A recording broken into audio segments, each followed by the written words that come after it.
Boom. Just like that. Just that easy. It's just that easy. Ignore the time. Okay. Now, it's time to win some chess games. Let me turn on some tunes to make sure I'm focusing.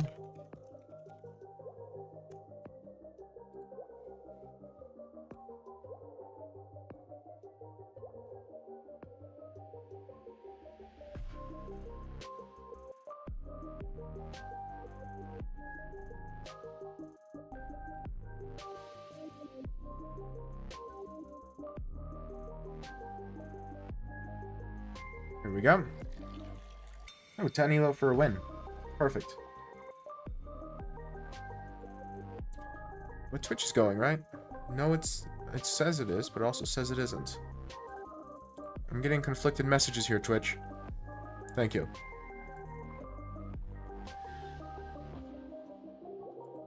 That's the nice thing about the Leningrad. I can play it against just about anything. I forgot to open the queue. Sure.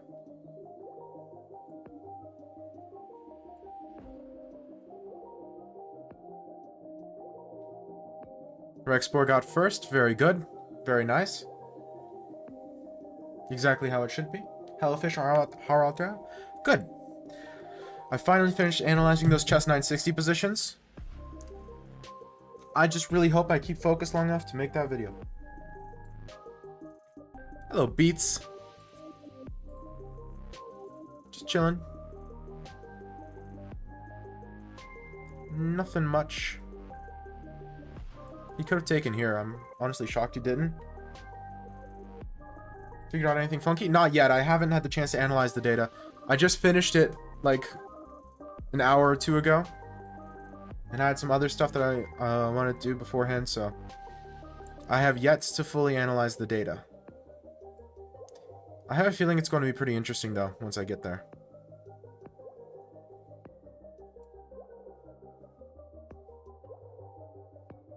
I'm playing this incredibly poorly.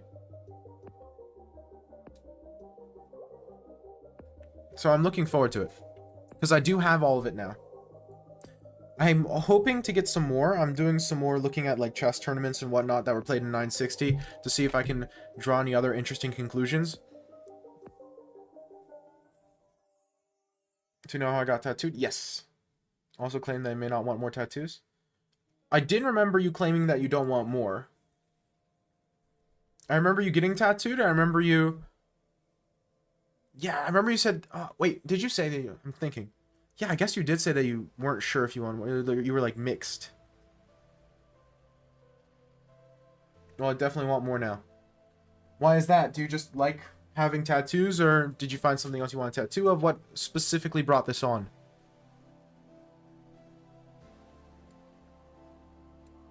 What specifically brought this to the forefront?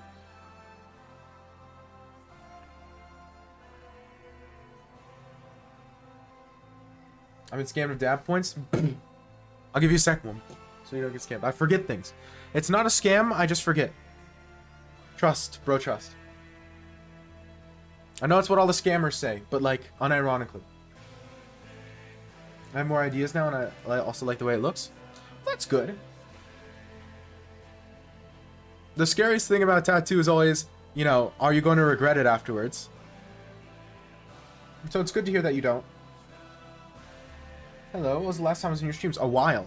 It's been a hot minute.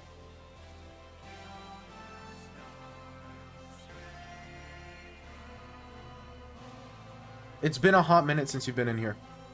How you been, Jim bro? I mean, I'm fairly certain you said you were going to be busy for a while, so at least you're honest.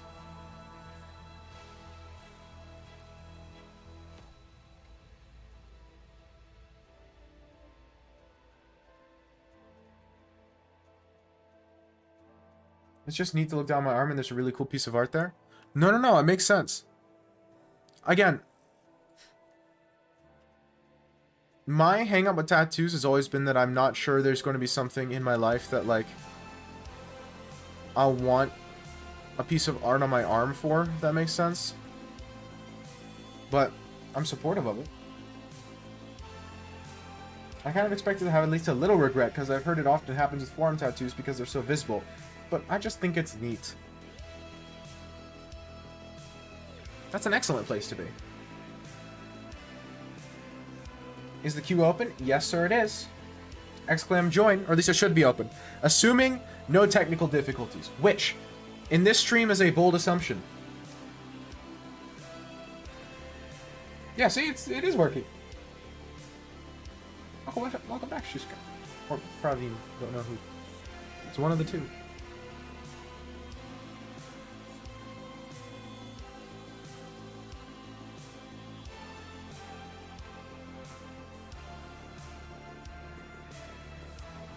Yep, so queue's open. I'm currently playing rated games first because I always start with that, but man, they've been going really poorly the past, like, 3 streams. It says queue closed? Oh, I'm so sorry.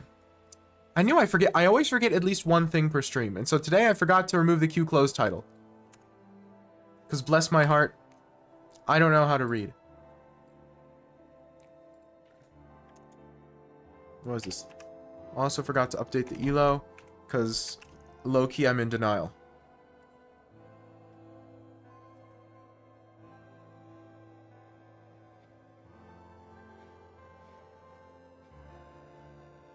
Speaking of in denial, this position's horrible.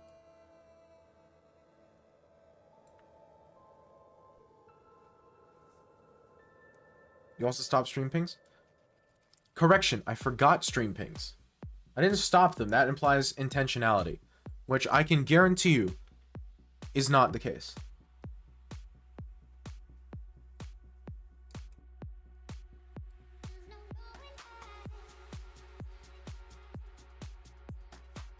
The Nile is a river in Egypt, and I am swimming in it. Just having a grand old time. In denial.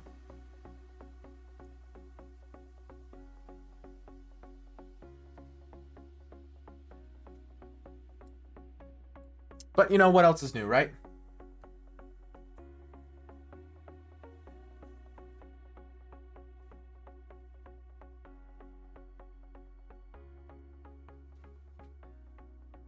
I am very losing.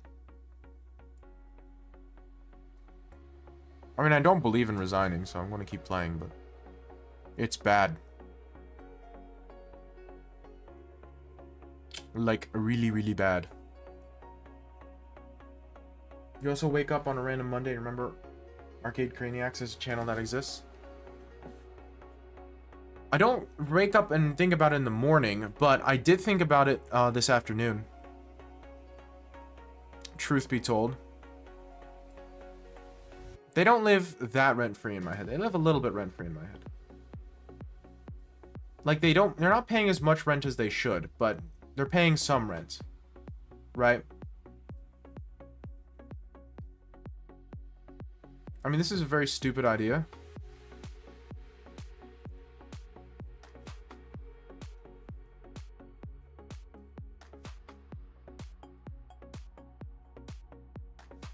I mean, I'm gonna try it. If he takes the knight, then I win, but, like, yeah. Okay, one more raid game after this. One more. Okay, we're not resigning, but... What happened there? They fell off for some reason? Was it allegations? I actually don't know. I mean, I feel like that entire trend fell off because I think YouTube hit it with the demonetization hammer. But I don't know that for certain. That's a guess. Because that's usually what happens, right? When you have those trends that specifically target children. Is they go for a while. They're successful for a while, quote unquote. Depends on your definition of successful, but... And then YouTube catches on, and not really, it's less that YouTube catches on, and more so that people get upset, and so YouTube has to ban it in order to keep up face. Want to know something funny that happened today? Absolutely, I do.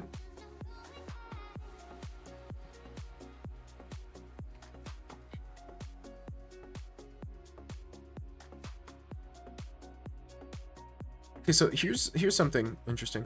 I have that data that I've been collecting. I have a collection of every single chess 960 position analyzed with Stockfish 16 down to a depth of 42, which is completely self-made, and it took me 48 hours of continuous compute time on my computer, but I got it. It's done.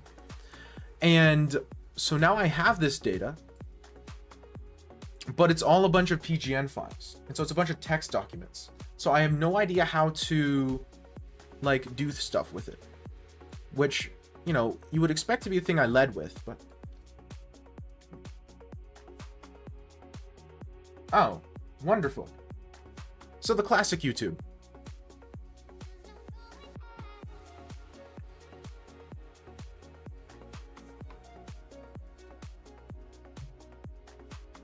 They're not even trying to be unique anymore. Yesterday, I got a fresh pack of gum. Took 2 of it in the morning after the gym. I was taking a packet from my bag and it was upside down. All of it dropped on the floor and I had to pick them up one by one from the gym locker room. Oh. Yuck. Oh. It makes it like I can smell it. I can smell that gum right now. And I really don't want to smell that gum.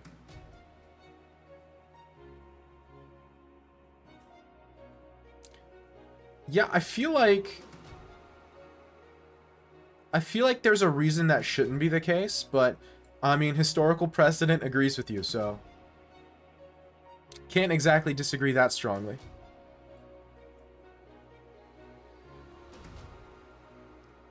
Speaking of dying a hero, Matt Pat is retiring. So sad. That's actually not really sad now, is it? He's riding off into the sunset. That's not that sad. What's my plan here?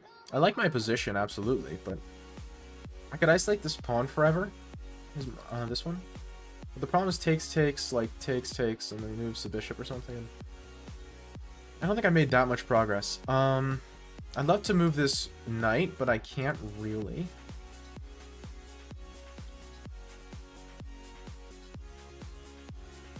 You know what I'm going to do? I'm going to play Queen C7, which I think is just a useful move in general. I'm always, like, considering playing C4 here. The reason I don't want to is because I feel like I'm going to play C4 after I play Rook D8. That's what I'll do.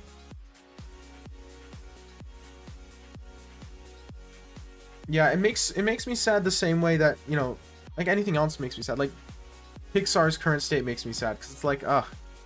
On the one hand, like, I understand out with the old, in with the new sort of philosophy where it's like, okay, now it's the next generation's turn to make something, you know?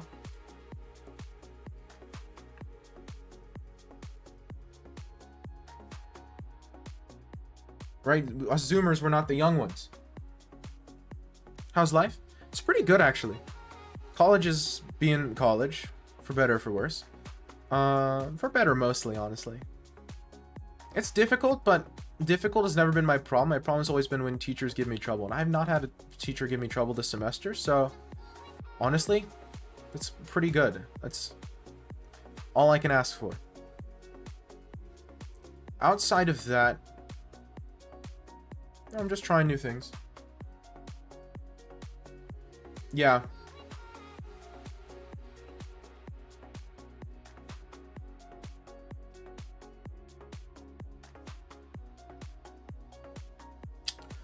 I really want to play knight here, but I can't quite now, can I? I almost can. It's like knight here, knight takes, pawn takes, bishop takes, right? And I feel like I have some sort of bishop takes. Pawn takes. Doesn't really lead to anything, though.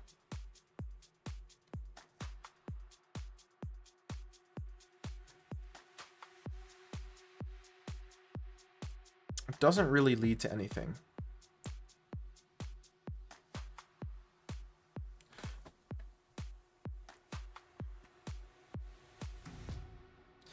I'm trying some new work. I'm doing some bookkeeping.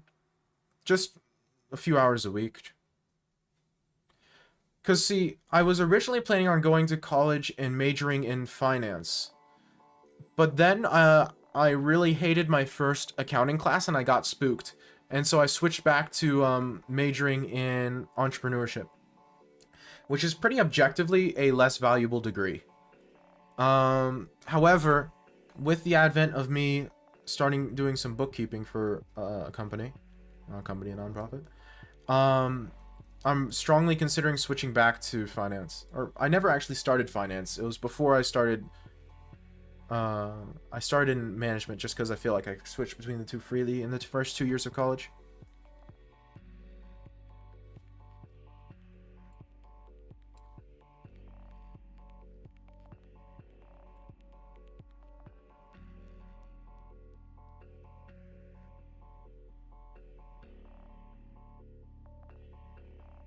The bishop sack does not work, right?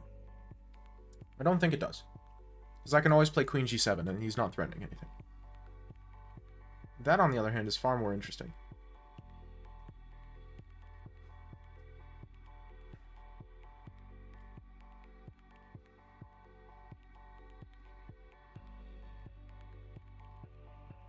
I still think the bishop sack doesn't work. He's definitely calculating it, though. Now he's calculating it. Some rook e7 stuff at some point might be scary. His knight is under attack, so he has to do something.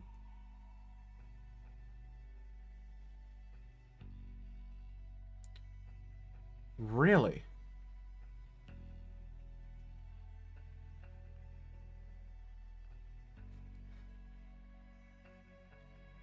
I mean, so now it's just, if you don't have checkmate, you lose on the spot. Actually, hold on a second. The problem is if I go... Sorry, if I go bishop blocks, he goes knight takes, queen takes. No, he's not attacking the rook. I don't see the problem.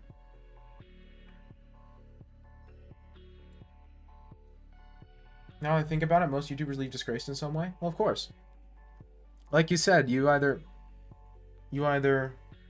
ride off into the sunset or you leave disgraced. And riding off into the sunset's a lot harder.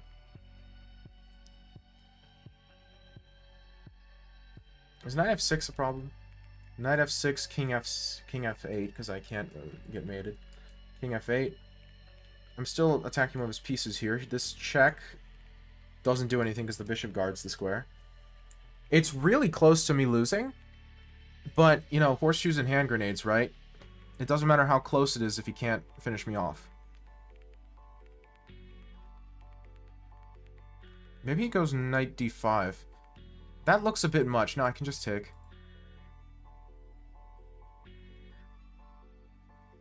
I've been doing running, but unfortunately I have shin pain. I think you mentioned last time you were here that you started running, or that you wanted to start running. I don't remember which. I'm not sure I want to know. I don't know, man. That's a situation, all right.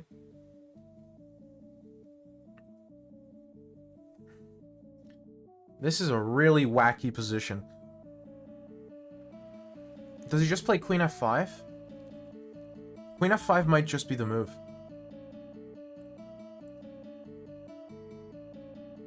Right? Because the problem is I can't really take the knight here. Because if I take the knight, then he plays queen takes. I go queen f7 and he takes the rook. I do. Last time I said I wanted to, did it for maybe 30 minutes. Yeah. I remember that. The details are always fuzzy. That's the thing with me. I remember big picture stuff, but the details are always fuzzy. That's why I'm a little nervous with doing bookkeeping. Because last I checked, for bookkeeping, details are kind of important. Can you go queen h7? Hold on a second. Does queen h7 work? Queen h7 trying to play... Okay, no, he went for that, which is... Seems to me like a draw. Seemed like a simple draw for... Unless he has something else planned, like, I don't know, knight g5. No, he's just draw. Queen h7 looks interesting. Because the point is my bishop's pinned to my queen. No, I have a queen f7 in that case. Wait, do I? Rook e7 is insane, but it might work. I don't think it does, because I think I can take his knight. Yeah, I can take his knight, I'm okay. Apparently, Onision has submit lawsuits. I think he deserves it. I don't need to think. He very much deserves it. I'm thinking since I have shin pain, swimming might be another good way to discipline and get better cardio. Yeah, well, swimming will get you cardio, all right.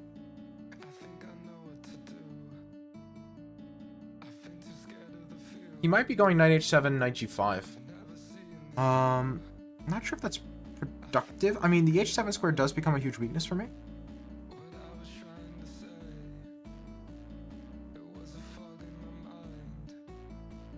Can I do anything about that? Hold on a second. Knight h7, king g8, and knight g5.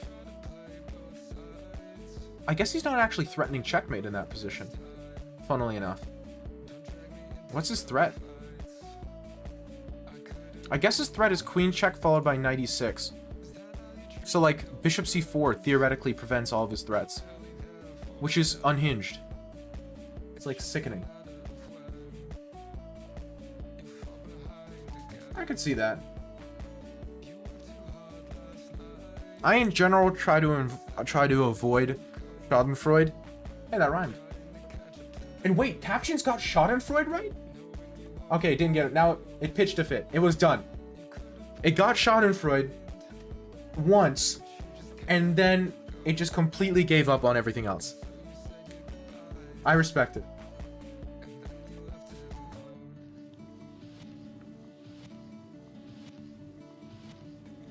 Wow, really?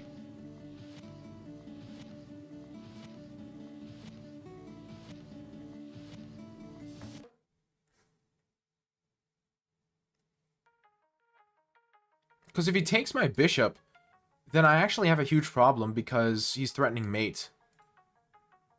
And like I said, I can't really take his knight. So my two options are takes and bishop c4 as I see it. Bishop c4 doesn't work either, for the same reason.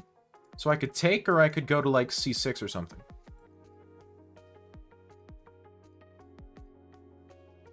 I'm going to take. I want to see what his plan is.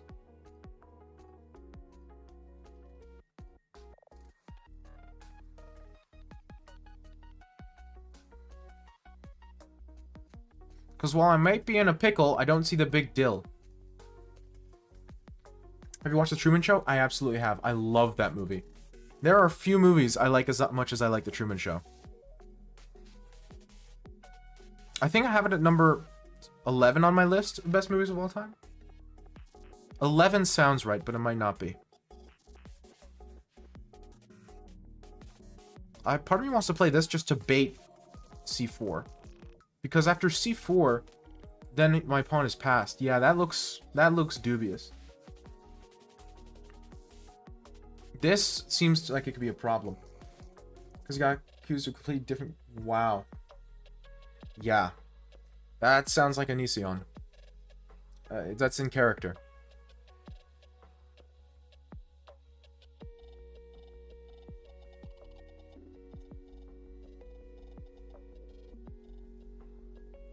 Now does he have knight h7, king g8, knight g5 though? Hold on a second. His threat is still here, and I can't go bishop d5. That might have been his plan. If that was his plan, then that's insane. No, but then I have just bishop d7, do I not? Same point, same point.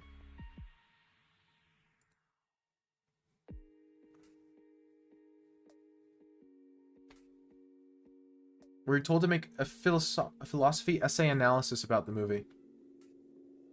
That's a good movie for that. That's a good movie to make a philosophical essay about. There's so much to talk about there. I feel like you could write 10 essays and not have said enough.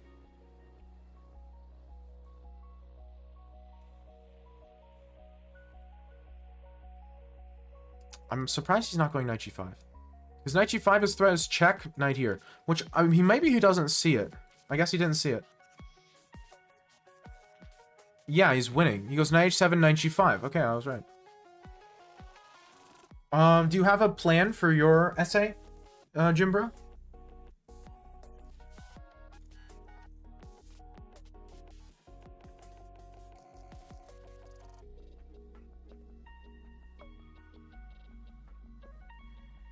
There's so much.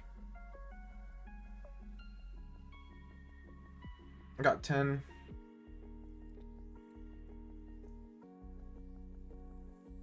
I got a 10. Ah. Descartes. Oh, you already wrote the essay. Oh, okay, I thought you were telling me about an essay you had to write moving forward.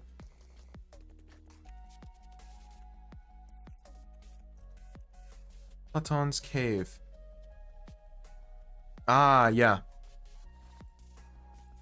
Yeah. No, I'm telling you, there's so much to dig into in that movie. That's part of the reason I love that movie as much as I do.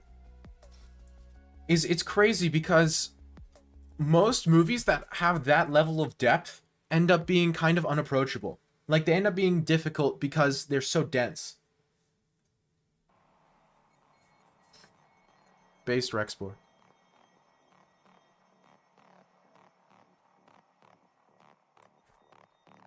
That's so cool.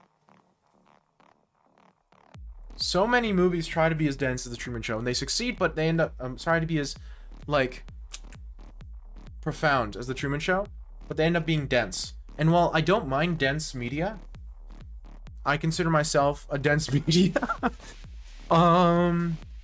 It, like, to me, part of it, the true artistry of Truman Show is the fact that it doesn't need any of that. It ends up being profound without being impossible to watch. Without requiring a bajillion gigawatts of mental energy. And like a PhD in something. And that's like an achievement. Don't know of many movies that do that. I want to push this, but I can't.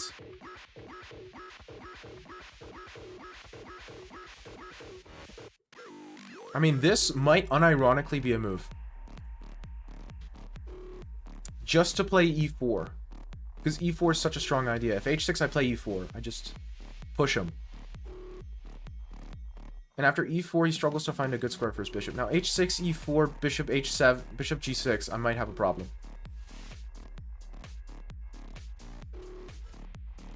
I might have a problem there. h6, e4, bishop g6, and I can't guard the pawn and move my knight in the same tempo.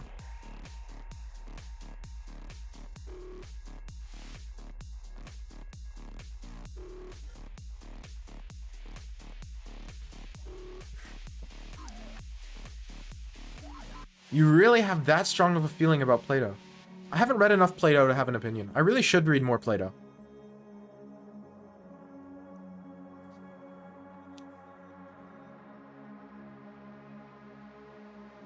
Ooh, I've got an idea.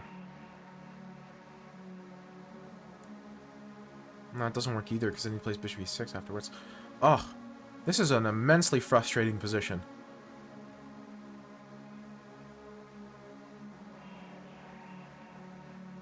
This is an immensely frustrating position. Maybe knight e5, knight f5 to play g4. I'm gonna go for it, even though it might be terrible. Have you looked into the Jobava London? Jobava London. I have a little. I'm not a huge London player myself, but it's definitely a way of playing the London. It's pretty good against some move orders, but... Also Drake. My offspring won't listen to Drake. Really? So it's Descartes, it's Plato, and it's Drake. Honestly, I think Drake is pretty happy to be amongst those three.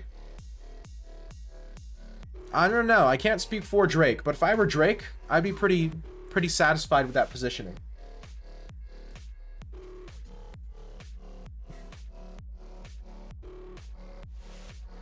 I feel like you could do a lot worse than being compared to Descartes and Plato.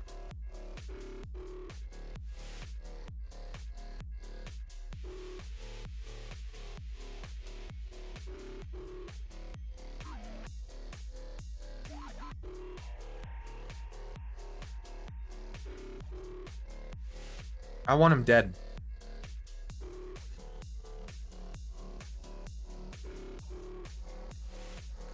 This is probably way too aggressive, but I don't see exactly what he does. Well, he should simmer down. I have a very low opinion of Descartes. Well, and still. Come on.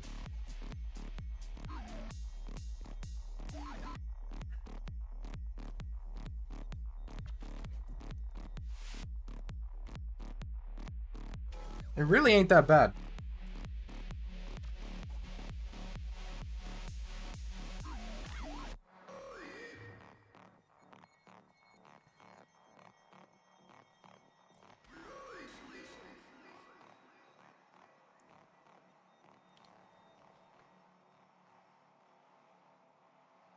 So this is like way overreaching in this position, but my point is I've got this huge space advantage. So despite the fact that my king is wide open, he can't do anything about it. You know, it's just like, I don't know if this is correct, but I'm just thinking about it, and it's like, okay, yeah, sure, my king is a little weak. What are you going to do about it? What are you going to do about it? You know, it's like the stereotypical gangster. You don't have the peace activity. You don't have anything. You've got nothing.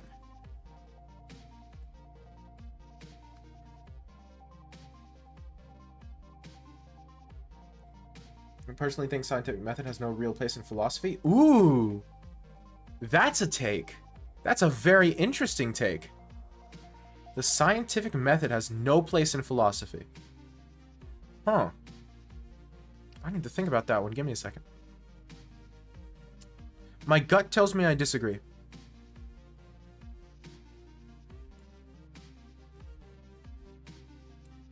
My gut tells me I disagree. But I'm not sure yet. I have to think about it. I just feel like no place is a bit of a strong way of putting it, you know?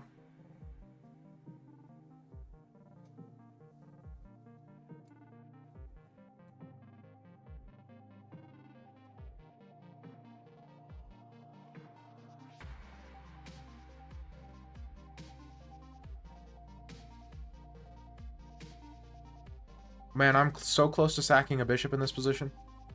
I'm like one slightly suspicious move from sacking a bishop. But honestly, I'm literally threatening g4 like king h3 at some point, which is so stupid. It's like immensely stupid.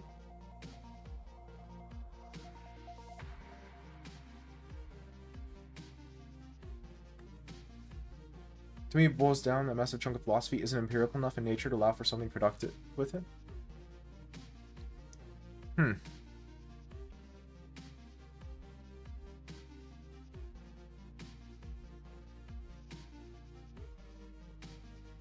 Even so, does that mean it has no place?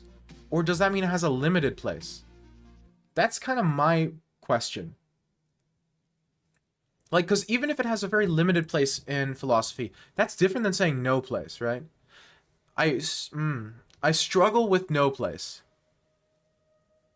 I struggle with no place. Mind-blowing how quickly everything can change. 1 minute you're on top of the world, a second later you're being crushed under the weight of it. Have you watched The Wizard of Oz? Yes, I have. Everything you had ever known disappears in the blink of an eye. Your entire perception of reality has changed forever.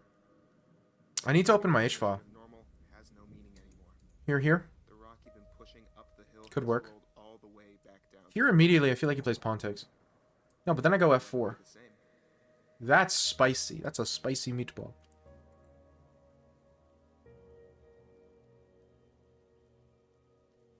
That's the problem with this position, is I need to open the H file or get my rook on the G file. This looks like a move. In childhood or recently? In between. I watched it a few years ago. So I wouldn't say childhood, but not recently enough that I remember it super duper well. Why do you ask? Wow. Really?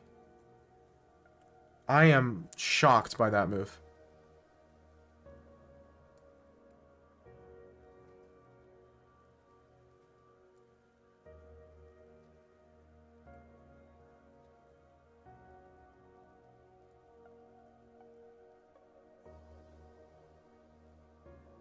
I also think the method struggles greatly to be applied in concepts like God, which Descartes does.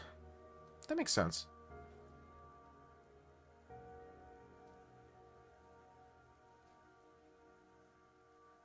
I still struggle being that definitive about it. Maybe that's a personal thing, but I think being that definitive in philosophy in general is very difficult and should be reserved for very few situations. So I watched half of it today till the Cowardly Lion scene. And what do you think?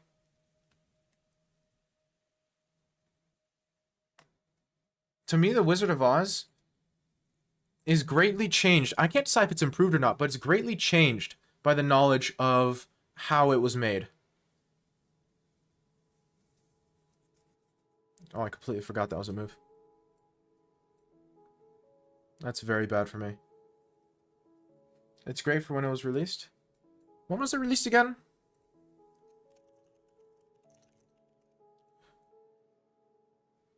$39? Okay, that makes sense.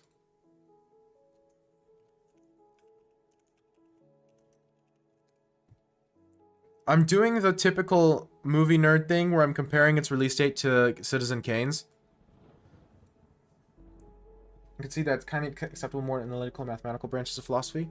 True, but I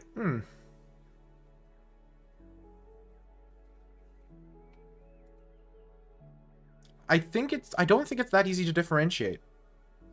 I don't think it's that, like, objective, for lack of a better word.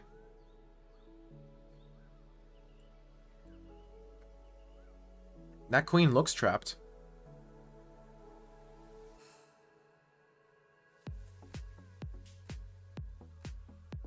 Guess it's not technically trapped because it can go to f5. But then I take. And I'm attacking the queen and the rook. But Wizard of Oz came out before Citizen Kane, so it's safe.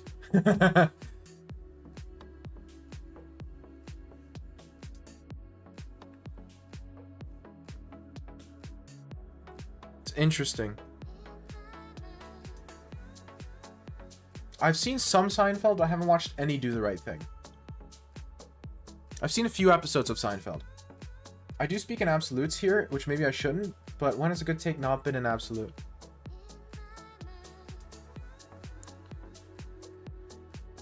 Seinfeld is very funky. Seinfeld is just average California person.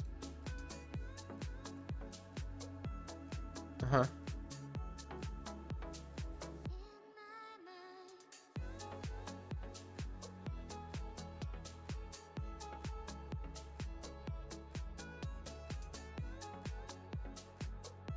I do get life-changing vibes from that video.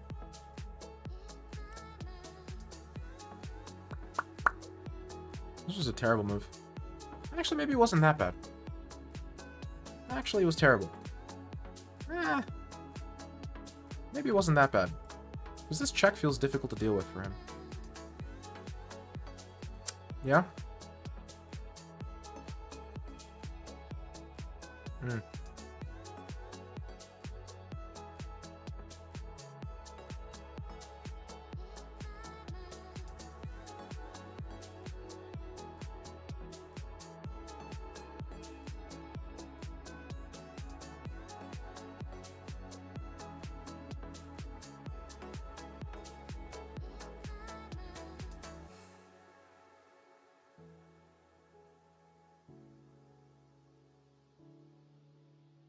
Based on real life situation, even better. Fight the power.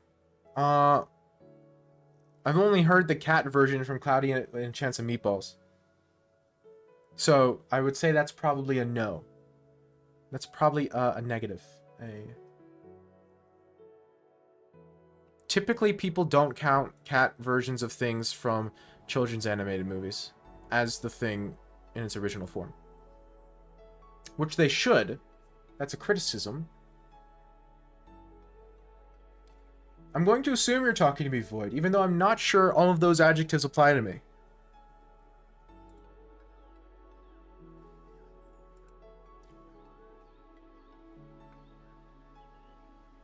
I have not. Slough. Slough. I have not heard of Slough.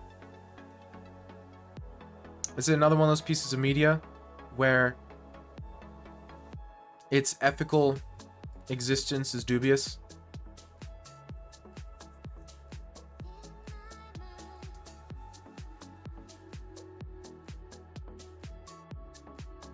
Not that I know of, Void.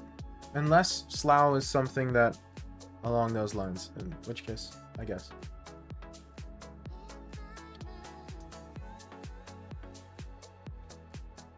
Here we go. Oh, he wants to checkmate me.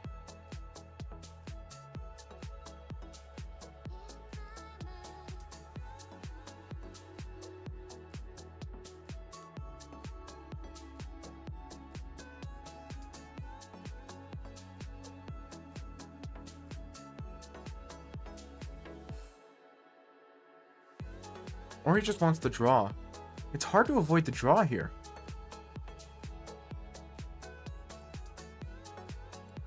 I'm going to poke him with the check. See what he does. Okay.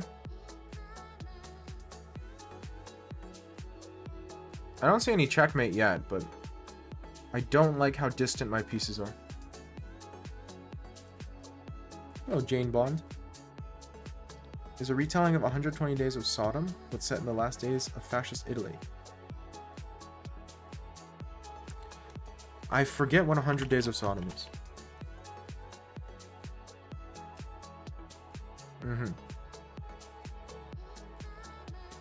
Yep, okay, no, I remember what this is. We've discussed this book before.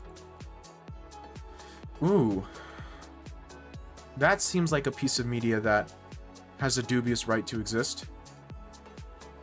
Now in Ljubljana, there's been an event organized that's just a big watch party for that particular movie, and there's been some moral outrage around that. The question is, should it be allowed?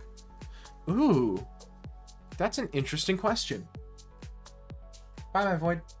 Appreciate you stopping by and saying hi.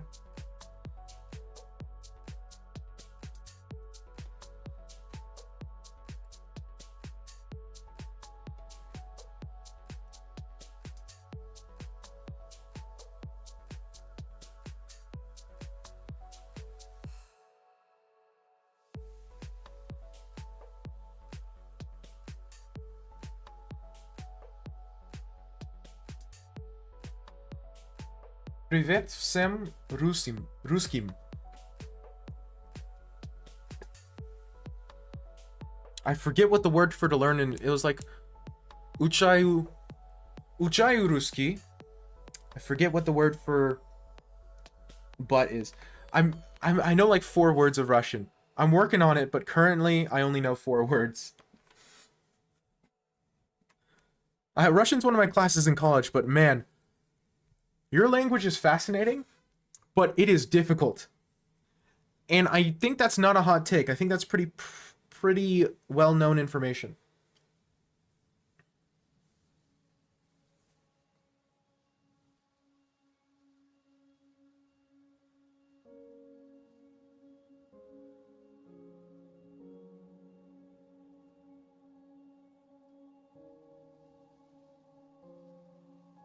Now, the existence of material is questionable. Yes. Correct.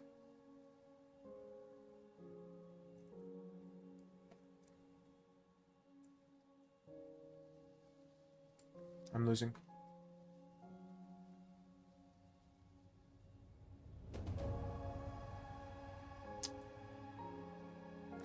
See, one of the problems... Are you talking about the one in Russia, Jimbra? Yeah. Well, I mean, you kind of said it. You kind of led with it, you know, ISIS. I am not currently a believer in any of the theories that it's a different organization trying to blame ISIS for something they didn't do. I currently don't find that likely. However, I don't know enough about the situation to tell you for certain. Okay, I'm downward spiral of elo, and I have been for the past week. See, here's the problem, Rexport. Is, unfortunately, not only do we have to think about the consequences of making certain laws, but also the consequences from trying to enforce them. Right? So part of the problem here is that in any controversial theory is the CIA being in on the JFK assassination controversial? I don't think that's controversial, but if it is, then that's me. I'm not sure exactly what it is, but I'm pretty convinced.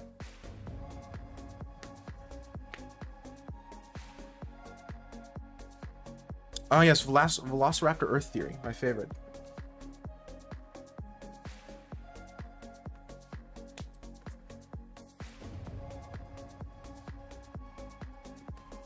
Well, I didn't know. You said controversial conspiracy. Oh, so conspiracy theory? Okay, then yeah, that's a conspiracy theory. Yeah, obviously, Rexport. that one's more controversial, Jim Bro. So the thing about that is it's widely accepted that the answer to that is no. Now, the reason people think that it is because, if I recall correctly, there was a report. Let me Google this to make sure I'm fact checking this.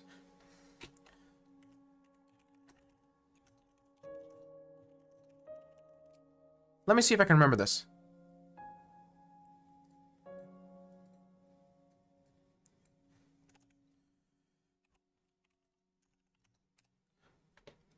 Where's the CIA report? Swear I've heard something about this. Give me a second. It's been a while since I looked into this.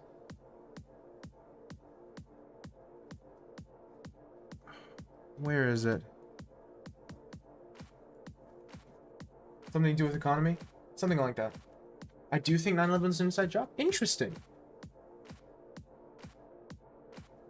I just came from the hospital after the terrorist attack. Oh, that's so terrible. I'm so sorry. It's horrible.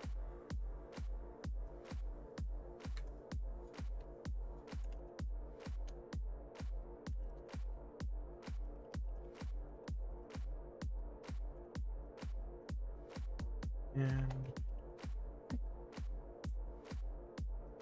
what's the word for this?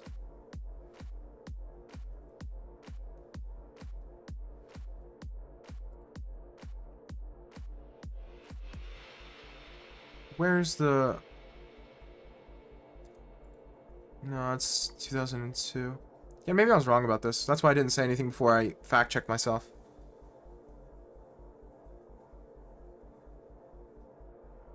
Yeah, so maybe I was wrong, and I just heard it somewhere and there's no actual evidence of its existence, in which case I won't spread, like, I won't spread misinformation.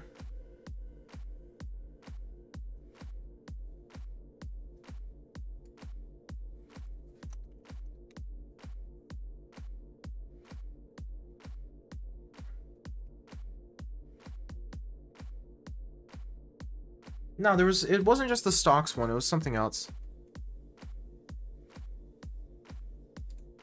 It was something else.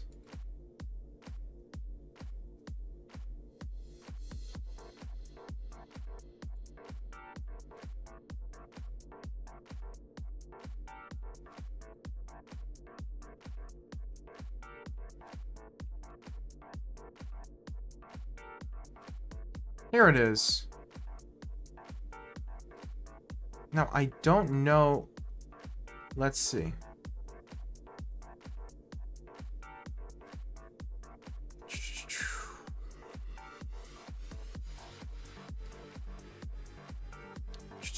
I'm trying to find.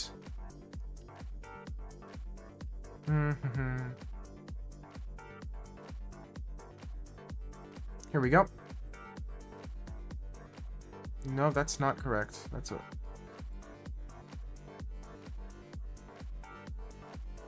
Yeah, no, that's just a gambling website. So that's a fake link. Here we go.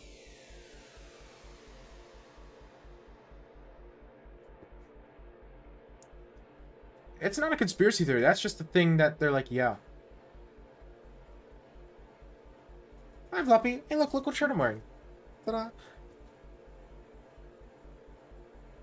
No, that's the Epstein stuff is in conspiracy theory. The conspiracy theory is,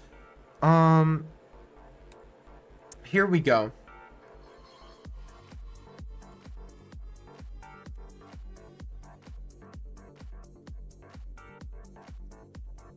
Now, I don't know if this is real.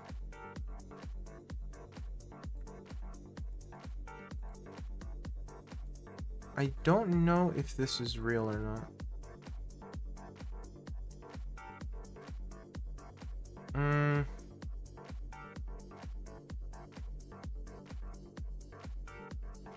Yeah, so it's not a CIA report. It was a report by some neoconservative think tank.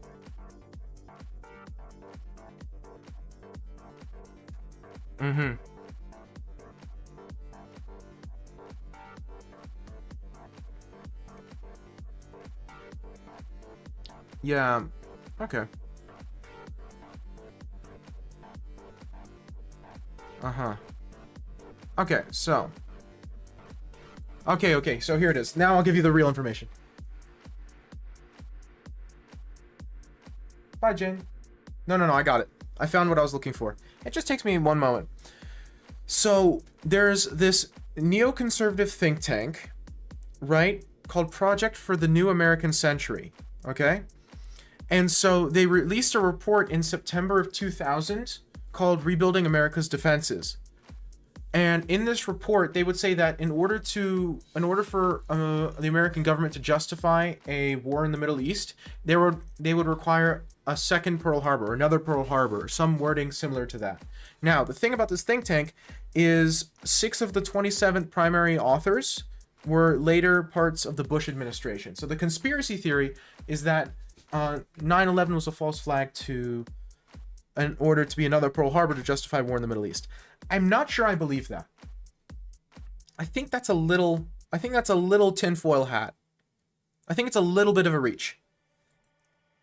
But it's hard. It's hard. And see, it doesn't help that most of the time, the people who believe that also believe stuff like the moon landing is faked, right? It's rare that somebody only believes one of these theories, one of these kind of crackpot theories.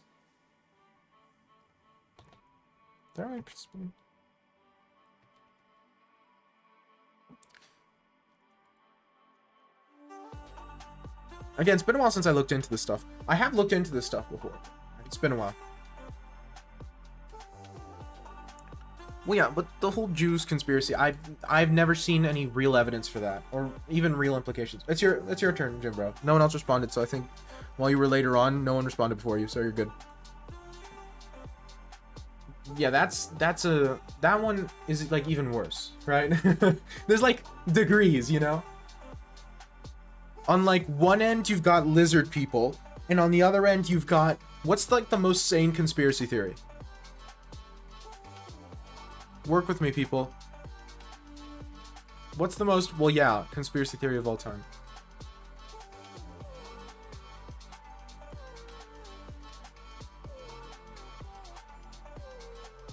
Jim Bro, it's your turn. What's your chess.com name? I completely forgot. Is it the same as... Is it the same as Twitch? I don't think so.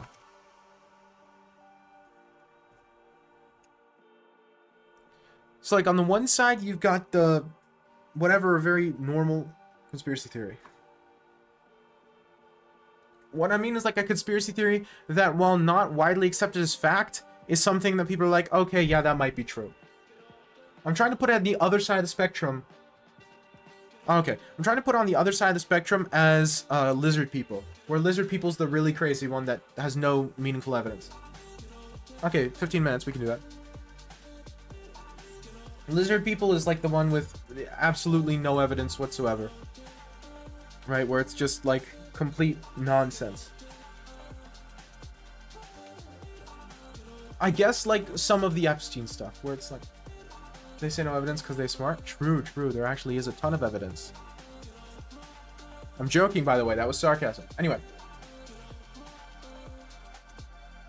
I mean, okay, sure. Like like weird stuff happening in Hollywood, or like any of the conspiracy theories that point to this, that, or that person being connected to Epstein, who isn't officially confirmed to being connected to Epstein. Like, I don't know, Bill Gates, for example.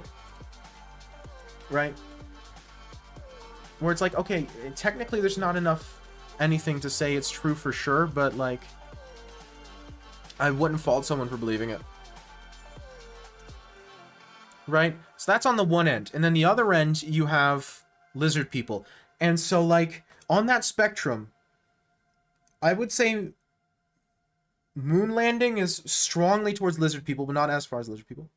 The Hawking one was misinformation. See, the Hawking one, that was just internet memesters, pretty much. It was just people memeing on the internet.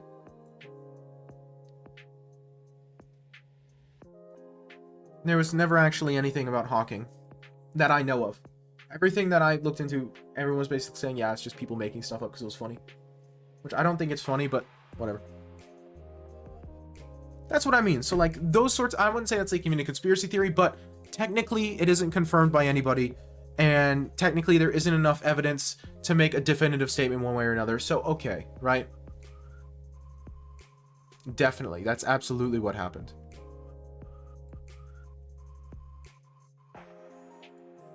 But you see what I'm saying, right? So it's like, okay, yeah, there's not enough evidence for a 100% confirmed verdict one way or another, but like, come on. I understand somebody believing it.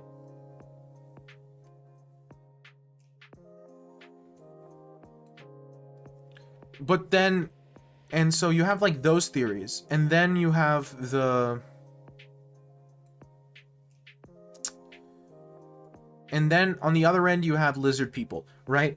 And so for me, like the JFK is close to the, come on. There's enough weird stuff there that it like doesn't make sense, the current explanations. However, there's not enough weird stuff to be 100% sure as to what actually happened. And a lot of the evidence was deleted, which that's part of the problem, is it's equally likely to be incompetence and a conspiracy. So like, it's very difficult for anything to be really said.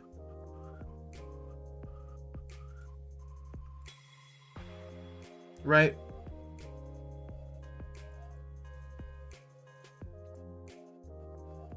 But it's still more conspiracy.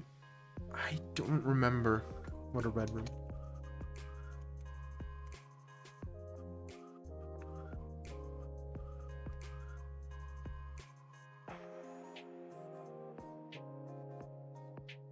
I mean, it wouldn't surprise me if it happened once, but I doubt it's a regular thing.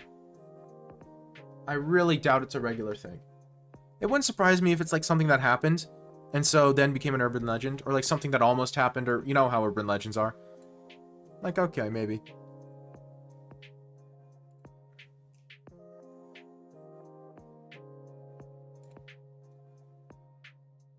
Most of these people are memeing. I want you to know that, Jimbro.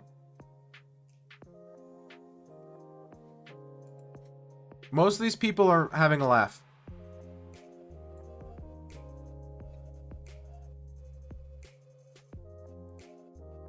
I very much doubt that 90% of these people are even remotely serious.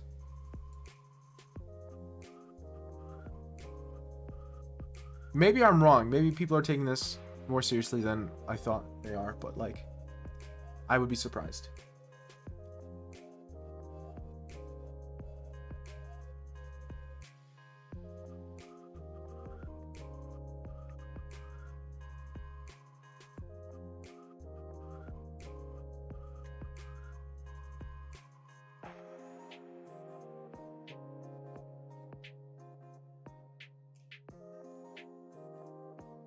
So like the red room thing, it wouldn't surprise me if they existed at some point. Yeah, that's what I mean. This is like, this sort of stuff is nonsense.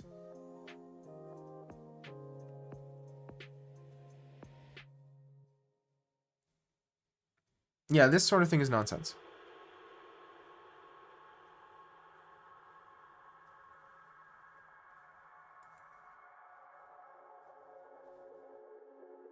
This is not the type of thing I say when I say I can understand some of the inside job theories.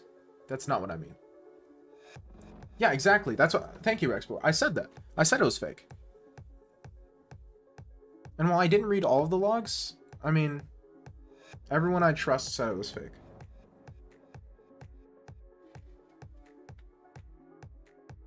Yeah, like again, this is nonsense, but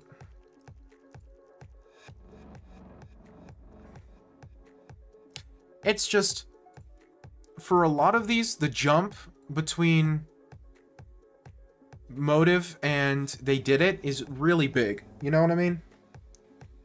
That's what kind of pushes it for some of these for me. It's like, okay, you've established a basic motive. I think that's like the very least you can do.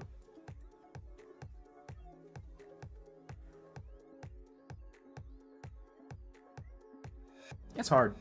Because here's the thing. A lot of these theories kind of are predicated on the fact that a lot of it's being covered up, right?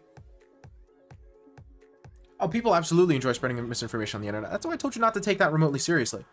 It's Twitter comments. I mean, I cannot imagine a less serious source of information anywhere.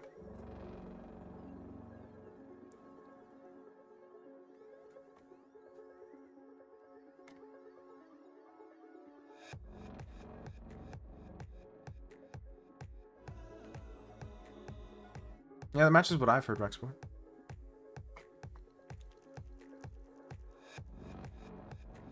Raya, thanks so much for the follow. I don't know if that's... I have... See, my problem is I don't know where one part ends and another part begins. Because despite living in Europe for as long as I have, I still have an American tongue. It's possible, Ronnie. That's just... Again, like I said, that's a conspiracy theory. I'm not...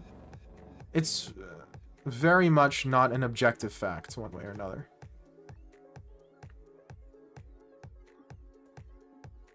There probably is more evidence for it being a personal reasons thing than there is for it being a conspiracy. So, like...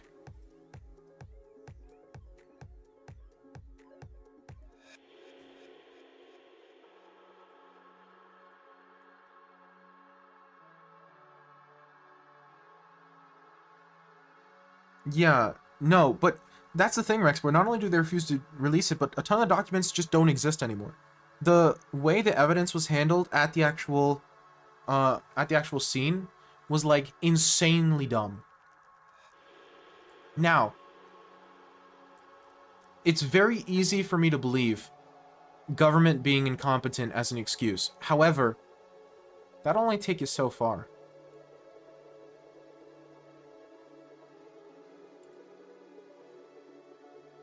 Oh no, here we go. No, I'm worried.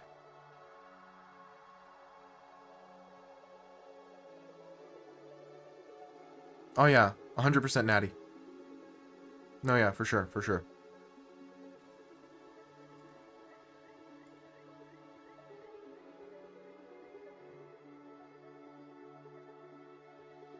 The chemical trials in night and fluoride and water things, I don't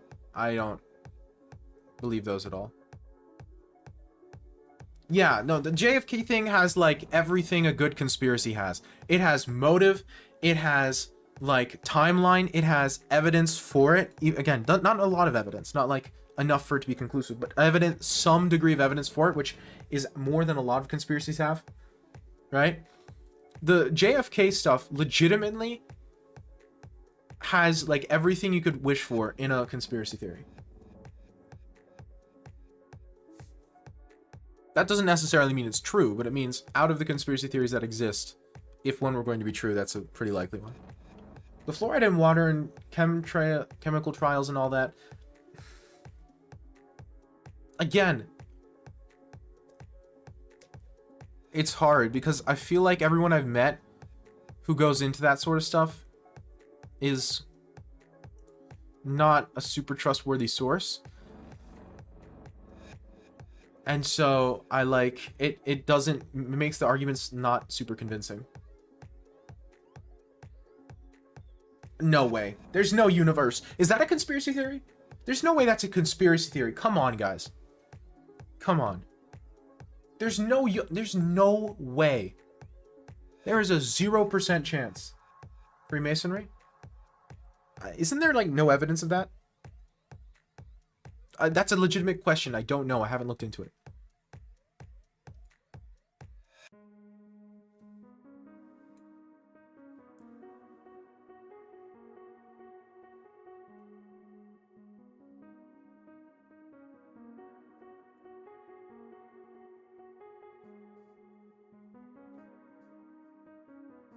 Literally, yeah. Like, the Boeing thing, that I refuse to believe that's even a conspiracy.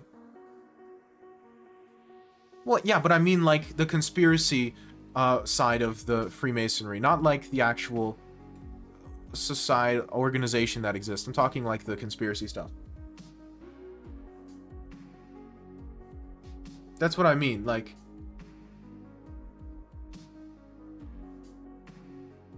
Funky robes and dinners I can believe, but...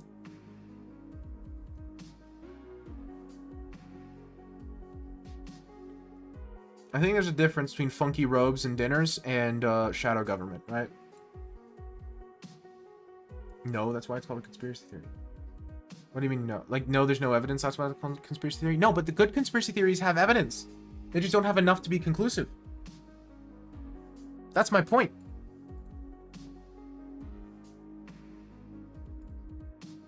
That is true. You are not wrong.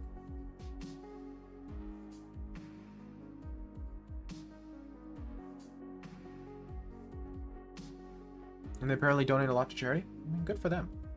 Oh, I'm so dumb. Should have just gone to H7. But even then, he had check here, did he not? Oh, I messed this up bad. You're distracting me with conspiracy theories. I would complain, but it's actually super interesting.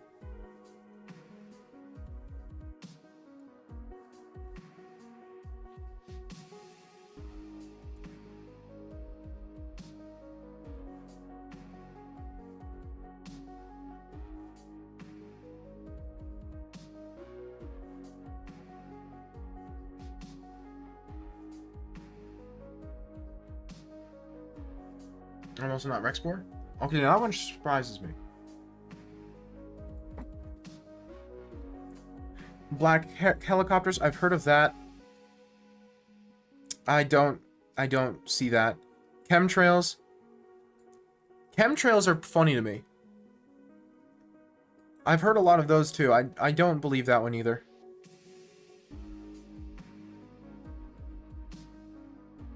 The flight, Korean Airlines Flight 007, I think I've heard that one, but I don't know enough about it. And then there's a few of these flights that are weird.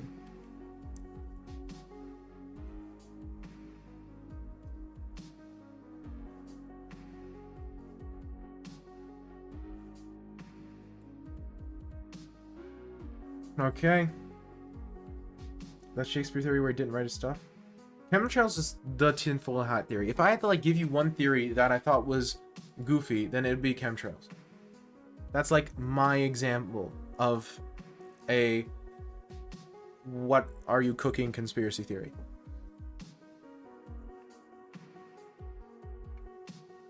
What about the Shakespeare theory that he's multiple people? Or is that what you mean? Or do you mean the one you don't care for is the one where he's multiple people?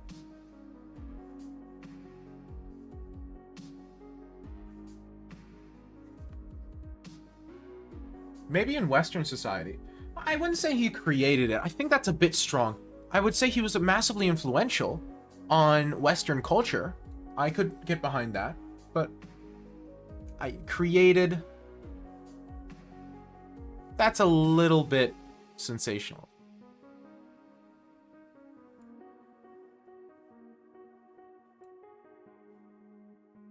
He doesn't have to have created it for him to be super important, right?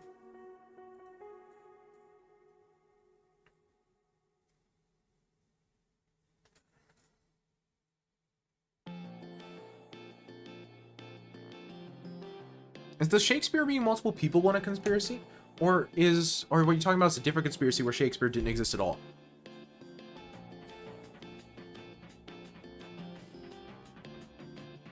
I haven't read the book, so...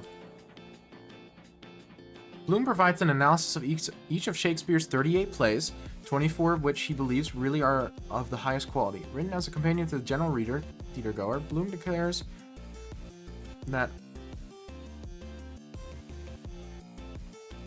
bardolatry ought to be even more a secular religion than it already is. He also contends that the works in the work that Shakespeare invented humanity and then prescribed the now common practices of overhearing ourselves, which drives our changes. Yeah.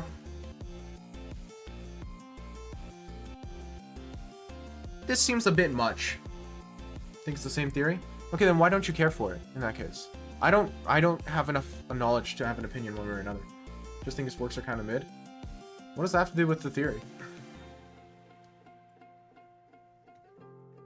Yeah, this seems a little... This seems a little much.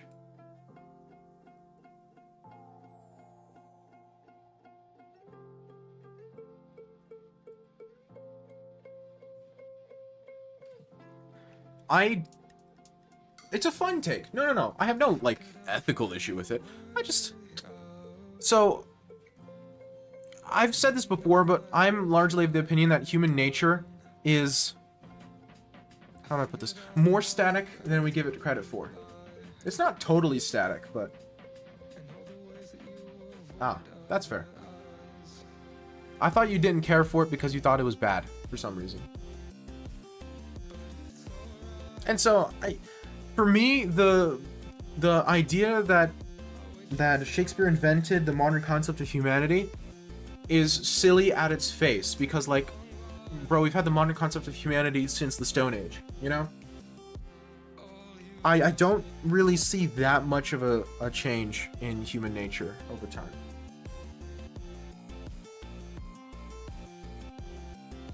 How hot of a take that is, I'm actually unsure.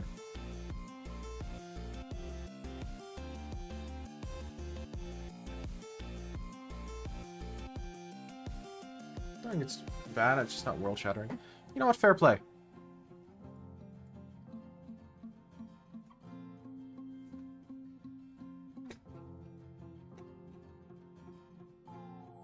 Yeah, you just can't be worked up to care about it because you don't care about Shakespeare in general. That's what I mean.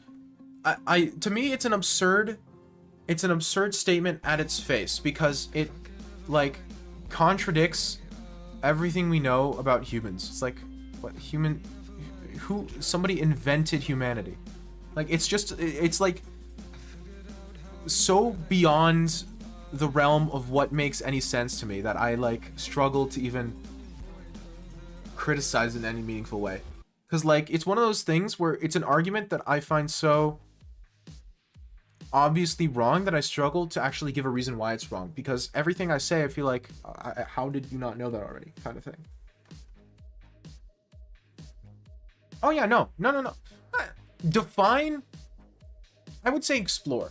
Again,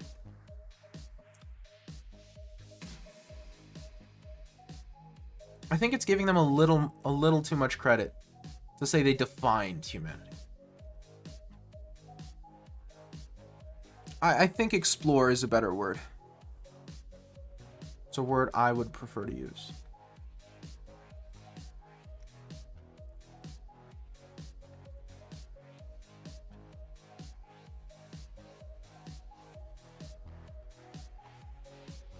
Absolutely, we're insanely influential. That's, you know, no one's going to argue that.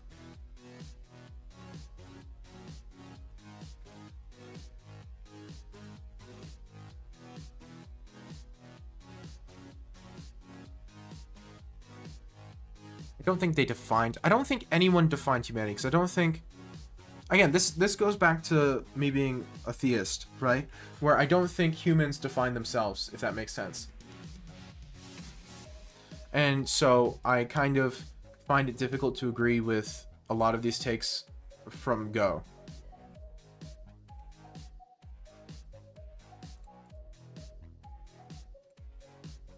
Now, it's obviously a very personal thing, but I mean, that's a very personal take in general. No, I have not. Is it any good? I don't watch many shows. There's a few shows I have in my backlog that I just haven't gotten to because I don't feel like committing to it. Because it's hard for me, because all the things I could do in the time it takes to watch even like one episode of something. It's like, oh, I could start watching this show, or I could read like 5 books, you know, because the shows take so long.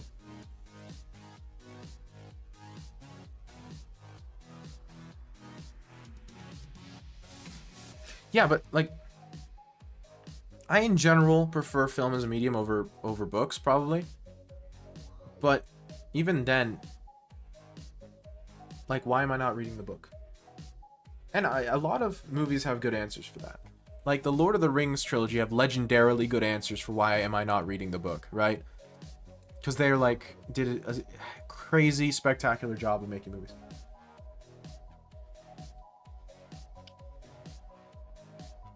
Lord of the Rings is just peak. Again, that's just such a unique situation. because Peter Jackson changed so much, but it still ended up being fantastic because he understood exactly what he was doing. So rare. Yeah, I mean, I would obviously the books I would say are probably better, but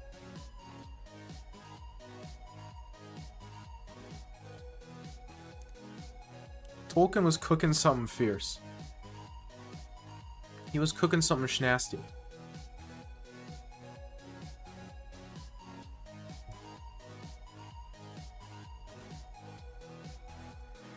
Yeah. I haven't read all the books. I've read the first one, and I really did enjoy it quite a bit. I don't own any of the other books, which is, I suppose, why I haven't read them. I need to get to them at some point, though. That's a really weird and interesting way of approaching this position. I am not sure I agree. How do I even... So if I take here, he doesn't have any checks. What does he do with his queen? Oh, he takes there. Makes sense. That makes sense.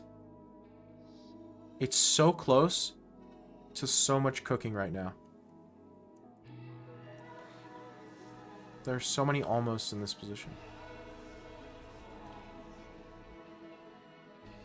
You know what? I'm not going to overcomplicate it. I'm just going to win my one position.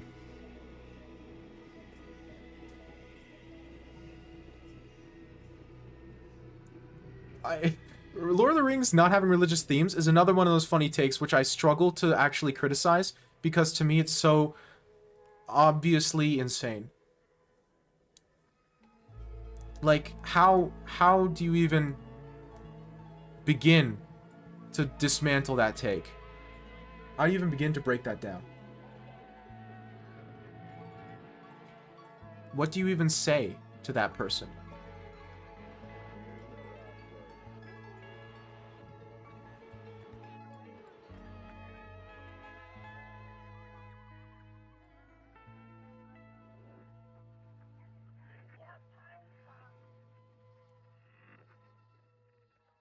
What do you say to the person who doesn't think Lord of the Rings has religious themes?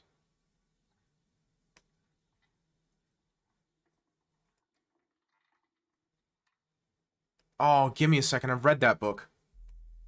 Or at least I've heard that quote. I might have not read the actual book, but I've definitely heard the quote. I can't remember where it's from, though, for the life of me.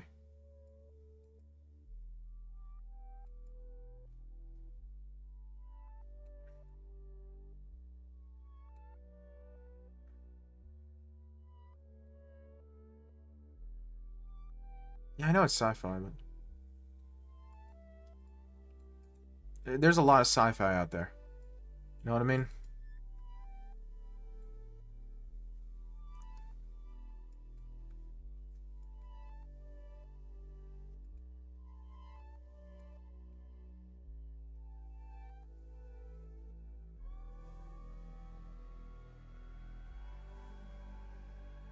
I see you. There we go. Now we win.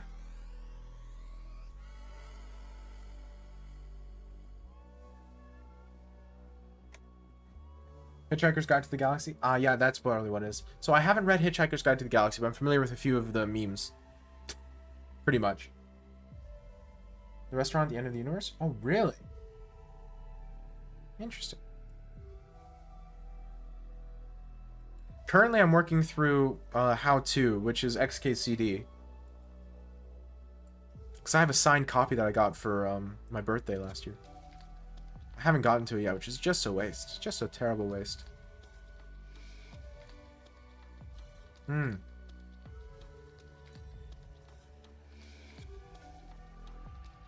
Take the rook, I dare you. Oh, bro knows his lines. What do you do here, tough guy? That's incorrect. Why is that incorrect? Because I take and play rook b8.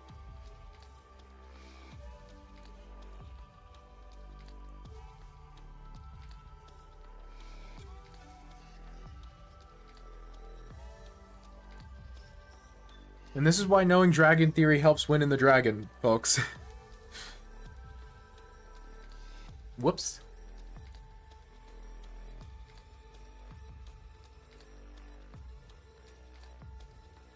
Have you read What If? Yes, that's the first book I read by him, and I thoroughly enjoyed it. That's why I have How To, is because of how much I liked What If. And that's why I got a signed copy of What If. Not What If, of How To. I don't have Thing Explainer. That's the one I'm missing, is I'm missing Thing Explainer. I'm sure I'll get it at some point.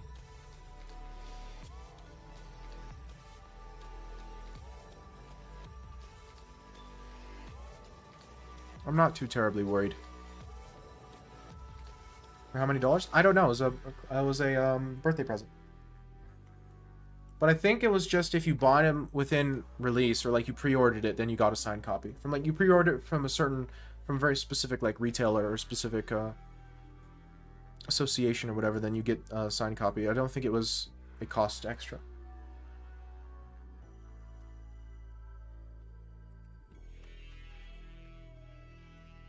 I think I know what you're talking about. Let me just make sure I'm...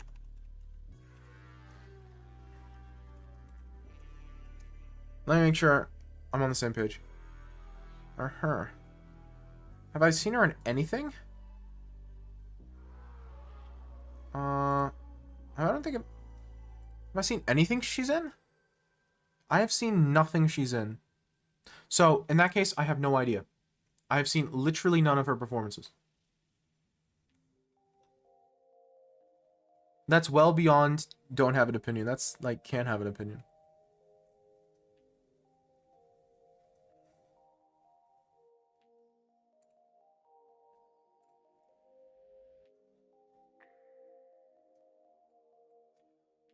Also, isn't that like almost a more general question, Rexpor, because of how much being attractive improves your odds of success in whatever career? Yeah, it's hard, but it's hard to blame her for Madam Web and Euphoria. Because, like, to my knowledge, neither one of those are good. And so... Has she been in anything good? Like, there's a ton of good actors who are only in bad movies. That happens, not all the time, but it happens pretty frequently.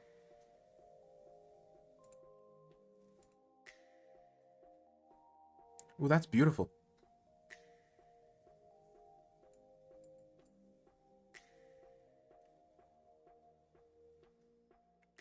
I think I've heard this somewhere, but I haven't seen any pictures of it.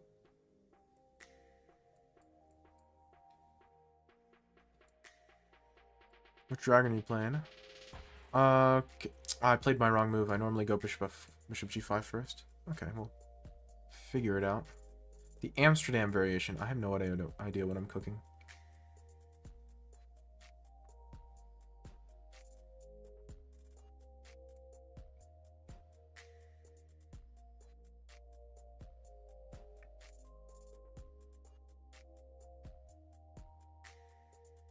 This is a stupid move. But admittedly, I'm a little curious because I don't know this position very well. And so I want to know what the theory is and why these moves are bad. So right now I'm playing as a mad scientist as much as I'm playing as a chess player. Because, like, why can't I play this? Is it Queen A5? It might be Queen A5. It's definitely Queen A5.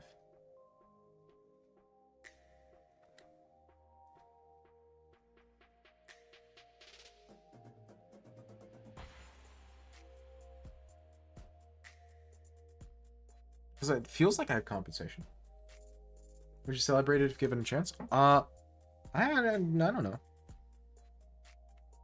I don't like having random things thrown at me. Random powders thrown at me, particularly.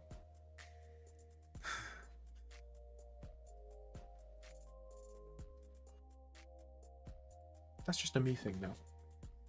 Played Once Upon a Time in Hollywood? Ah. I haven't seen that. I've heard it's a really good movie, though. So, to be fair, that is something good she's been in.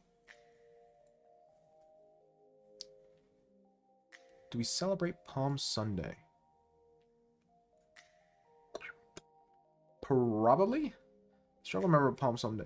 Yeah, I think we celebrate Palm Sunday. Again, you have to remember, most of this country is Orthodox. Being Not Orthodox is an exception. And okay, it's mostly Orthodox with a large Muslim minority. I always forget to mention that. Apparently not a major enough role for me to remember. Yeah, not a great sign. So I have no idea. I'll have to watch Once Upon a Time in Hollywood and then I'll have an opinion. Because it's not quite fair to have an opinion on an actress who I haven't ever seen in a movie, you know? That seems a little pretentious even for me. Where's this rook go? Here? I think it's playing bishop c5. That's kind of annoying.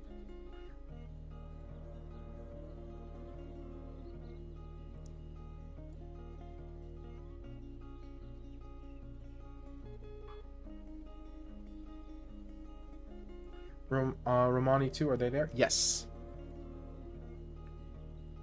They are usually part of the Muslim minority, though.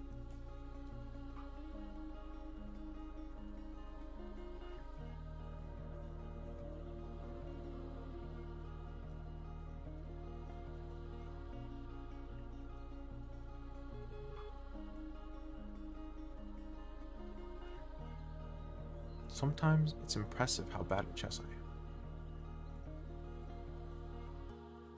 Heard some Europeans don't like him. I would say most don't. The joke is that Europeans make fun of Americans for being racist, but then a singular Romani appears.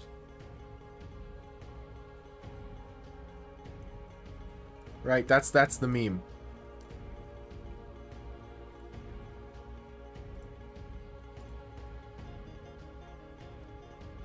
Yeah, exactly. Hello, can you see my message? Yes. I can confirm I can. Okay, I'll mess up my pawn structure. Not get mated. What do you not like them? I wouldn't say I don't like them. But Americans don't understand that they're genuinely a nuisance at best. Some Americans. Depends on the American. Got a glitch, sent like 4 and didn't go through. Well, I saw that one. Back, can we play my game next? Yes. The reason it's difficult is because it's hard to have like an objective valuation. Because it's sort of a chicken and the egg situation, right?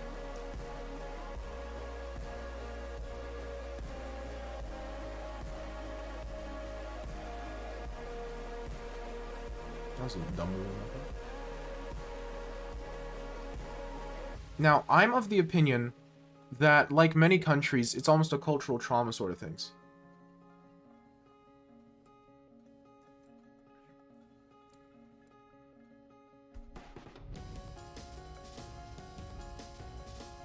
So I like to think that I don't harbor any ill will.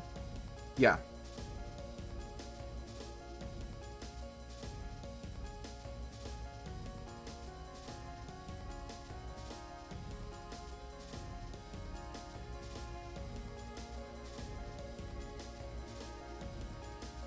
I don't think we have the beat people up problem. I know, but now, I don't think the city I live in has that many Romani. I don't know off the top of my head what the Romani population is here because, like most European countries, no politician here wants to count them in the census.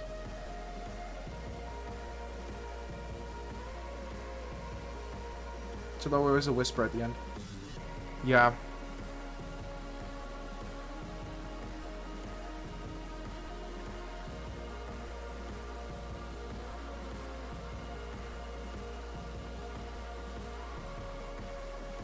Don't you have Romani close friends or classmates? Classmates, no. Close friends? Also no, but I do know a Romani person. I know a few Romani people.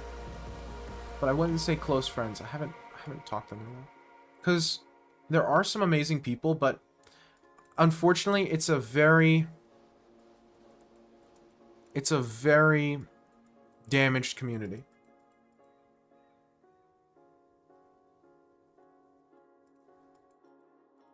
So it's hard to call it a stereotype because That is what happens a lot of the time. Now, the reason that's what happens is because because a lot of people refuse to treat them legitimately. That's why I'm saying it's a chicken and the egg sort of thing. Oh, I forgot. We're doing your game next, Jimbro.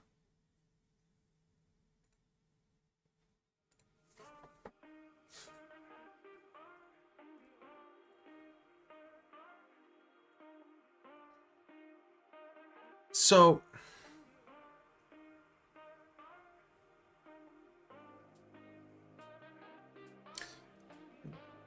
the person I know, I'm fairly certain is the first Romani woman in Macedonia to graduate with a college degree.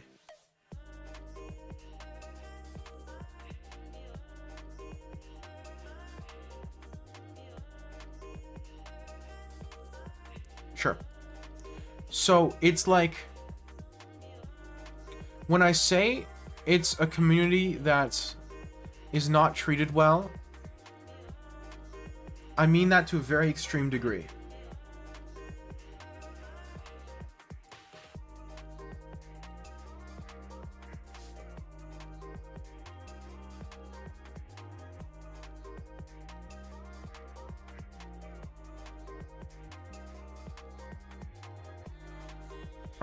Are they like discriminated? Oh yeah, like crazy.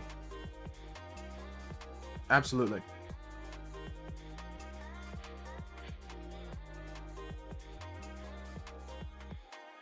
Like, just without a doubt, most of the time treated as subhuman, in my experience. Now, I don't know if it's worse here than it is in many places. It would make sense for me if it were, because how do I put this? Traditionally, I wouldn't say Macedonian culture is a particularly tolerant or like inclusive one.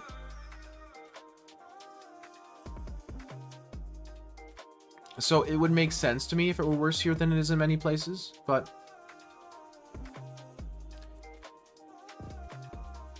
it wouldn't have to be.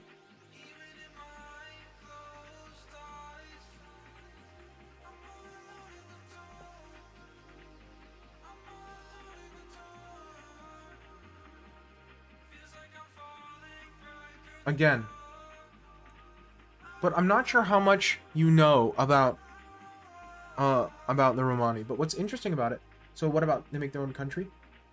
They don't even have a fully unified language. They have a language, but the language adapts to the language around it. It's actually fascinating. Their language ends up being a mix of the Romani language and whatever language of the host country they're in. So, for example, a Romani in Macedonia would be speaking a slightly different version, or not slightly, a significantly different version of their language than a Romani in Canada. Which is fascinating from a linguistic perspective. But yeah, same here. They live in completely secluded communities. And so the problem, Ronnie, is who's going to give them land to make their own country? Like, good luck with that. And additionally, again, chicken and the egg, I would probably say it's because it's the only way they could live for an extended period of time, aka like hundreds of years. But at this point, most Romani that I've met aren't interested in changing anything because they frankly don't see it as possible. It's like not even something that's thought of or on the cards, which makes sense because no one else thinks it's possible either. It's very universally agreed that, yeah, nothing's going to change. You know? Which I don't like at all, but I in general feel bad about coming in and trying to enforce my opinions, even when I think I'm really right about something, because I don't think it's fair.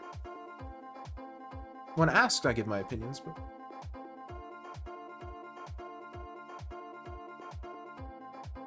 it's again,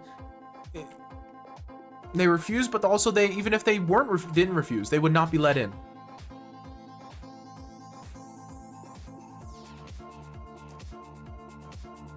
Yeah. That's a pretty accurate meme. No, yep, that's completely accurate.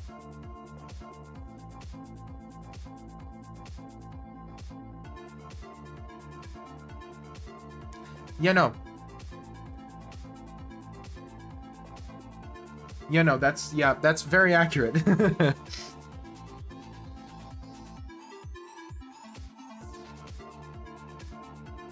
It's a real problem. It's like a massive problem.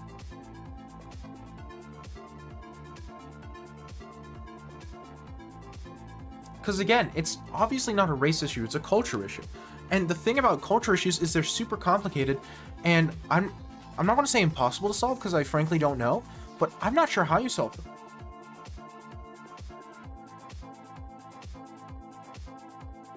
I think it's worse, Ronnie. I think it's significantly worse. I could be wrong about that.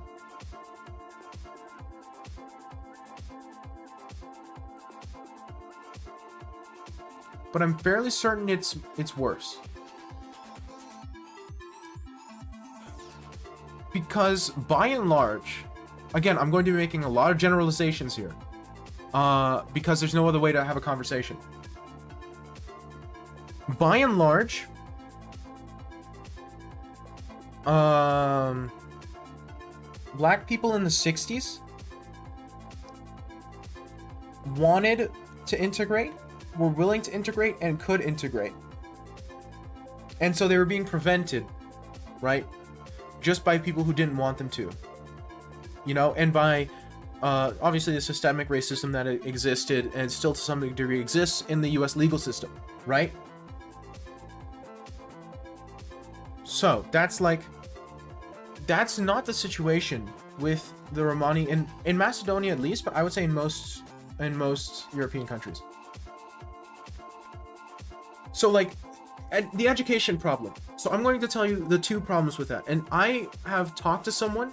I have had extensive conversations with a Romani activist who does like amazing things for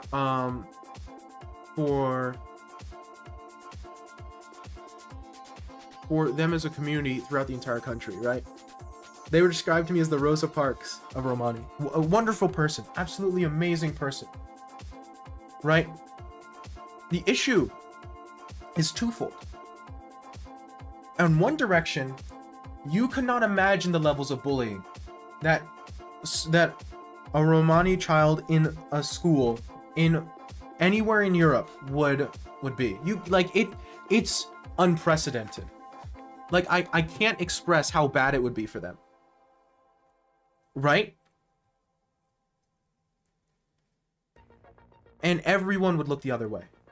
And then on the other hand, something that is a known occurrence is that, for example, when given shoes by either aid organizations or by activists, it has been known that the parents of kids will throw away the shoes because the kids earn more while begging if they're barefoot. That's a thing that has been observed to happen. Right? Now, again, that's because of cultural trauma, but I'm not sure how to fix that. It should be fixed, absolutely. I'm not sure how to yet.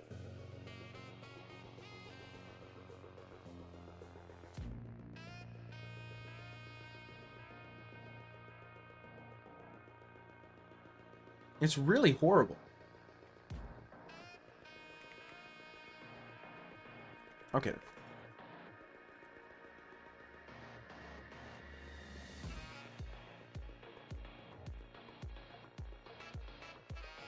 Because it's like...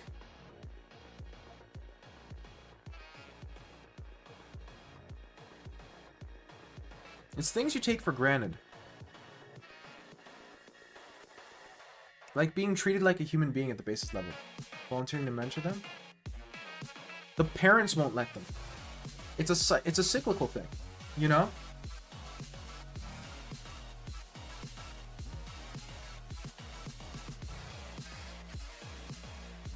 Like, obviously when I have the chance, I help. But... because nobody really wants to take the first step. And so because of that, even when one person does, no one else can help. Some. Or I would say most. Not all, but most.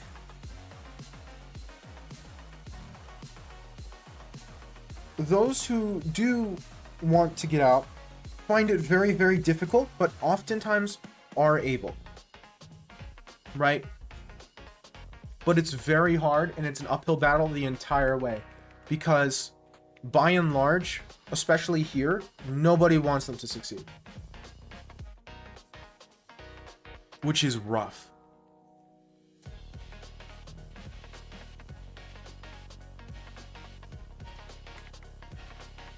That's why I'm saying it's different than blacks in the US. Because they've got their own language and culture, which is also interesting. Convert to Christianity tomorrow? I mean, I'm not sure what answer you expect. That's like asking what if the cultural trauma went away tomorrow? Like, I mean, it's such a, like bridging cultural gaps. It's hard. And again, people are trying. But it's really quite hard. And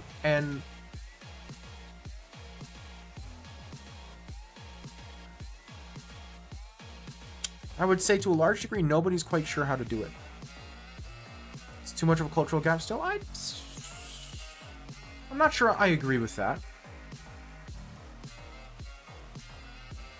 You know, journey of 1,000 miles begins with one step and all that. So I'm not sure I agree it's too much of a cultural gap.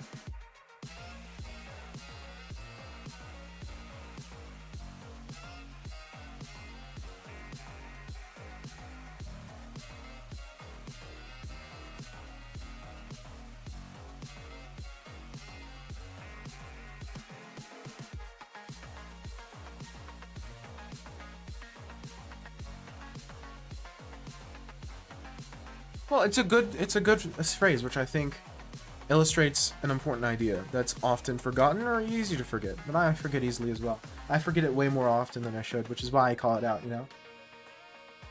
Low-key projecting a little bit.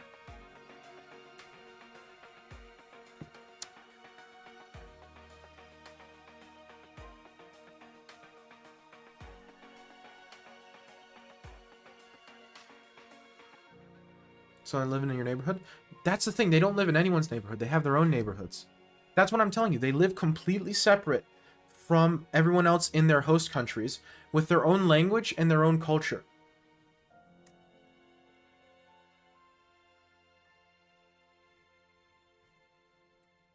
Completely isolated in their own communities.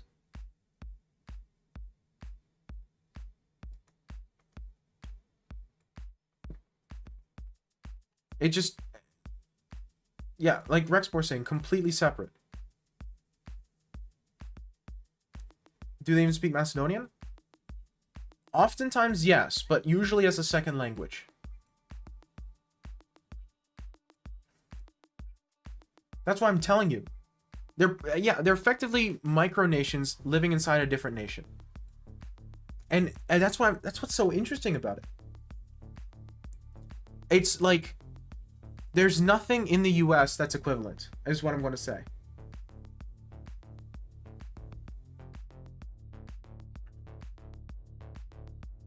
I would say it's even somewhat difficult to find things that are comparable.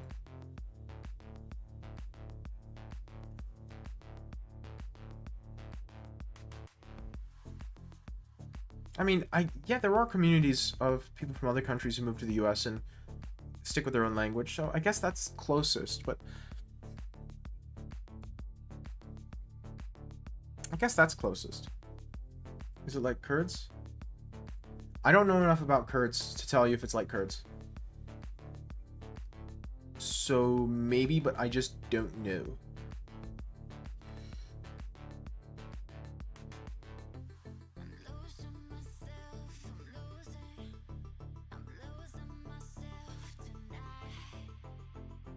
So, I mean,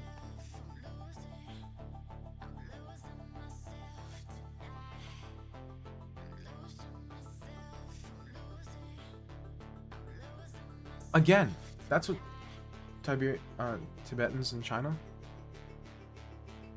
Maybe. But the thing is, it's not just in one country. The Kurds tell a lot of cheesy jokes. Now that sounds true. That sounds accurate. I trust that.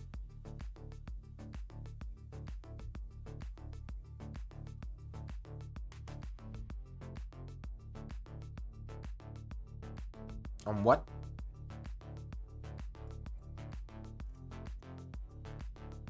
That's the thing, but that's what makes it so difficult to compare, is because it isn't just one country. Right? It's many countries. It's most European countries, some Western countries. Opportunity for the cheese mine fact. Yes, no, that's... Yeah. I would say it probably is different.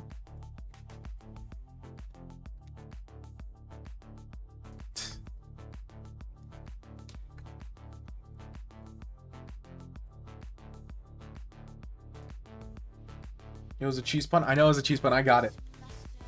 I love cheese puns. They're so Gouda. Yeah, it's like tribes that live inside a host country. I'm telling you, it's a fascinating sort of thing. From a social perspective. Everyone here. See, I'm not even sure if I should say, because I have no idea how bad of a slur it's considered nowadays. I really don't know.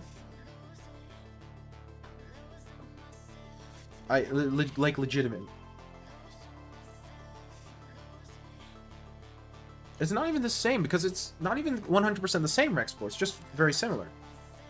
It molds a little bit to match its host country to some degree. It's part of what makes it so weird. Not weird, but like difficult to compare. So like, I'm not sure how bad of a slur it is.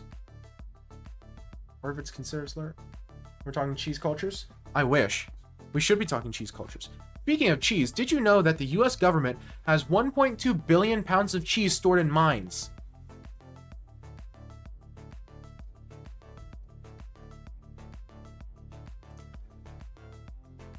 Yeah, that's what's so interesting about it.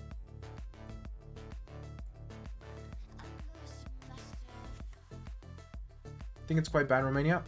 Yeah. My Romanian friend does tell me it is quite bad in Romania. But all cheese is mild cheddar. More like mid cheddar, am I right, fellas?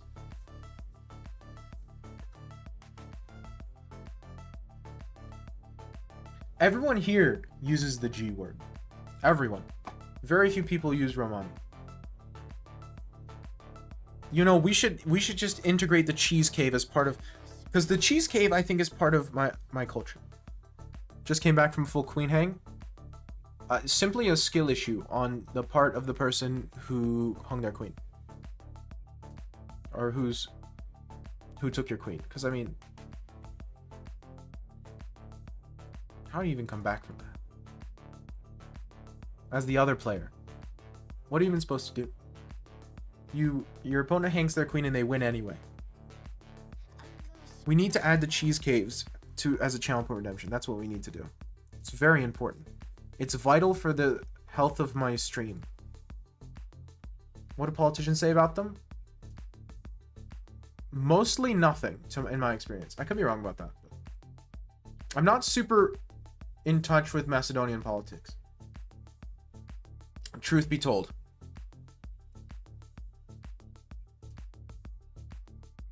But never anything positive. Yeah, okay. I figured it. I thought so. And yeah, in my experience, they don't talk about them. Nobody brings them up. Rook versus knight and then fork them? Crazy. So they're invisible? Yes. From a legal perspective, pretty much. It's really insane.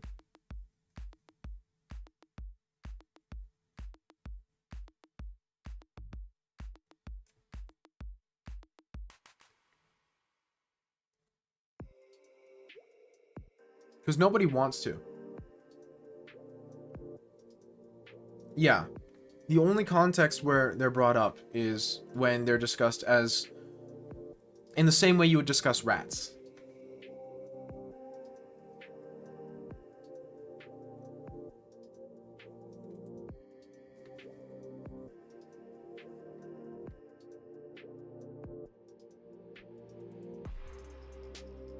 That's how I'll put that.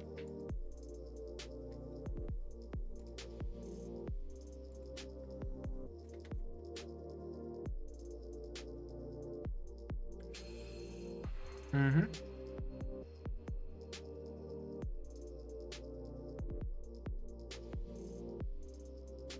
Good luck with that one.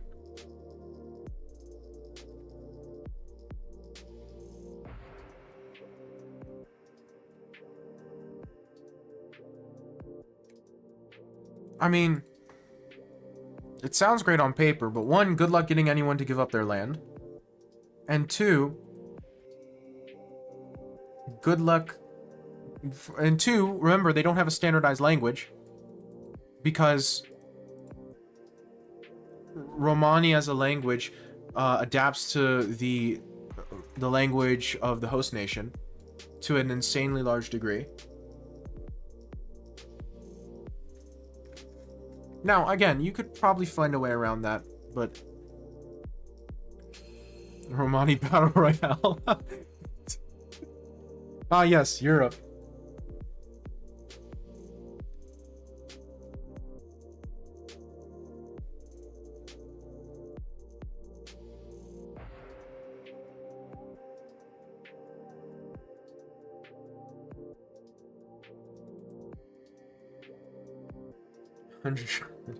That's the most... Okay, we're getting a little too European now. The levels of European are reaching critical mass.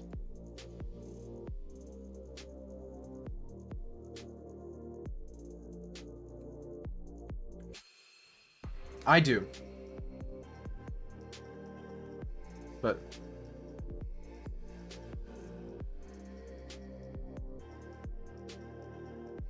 part of the problem is, like, what is anyone to do?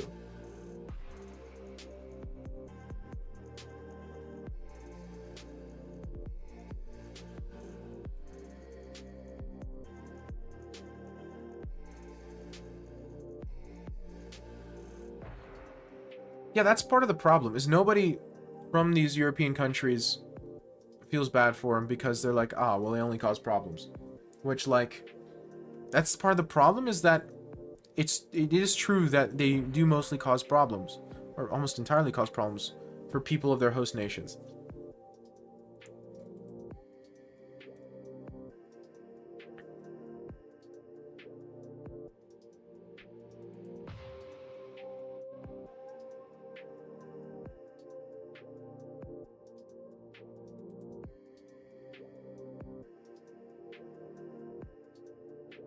That's because they're poor?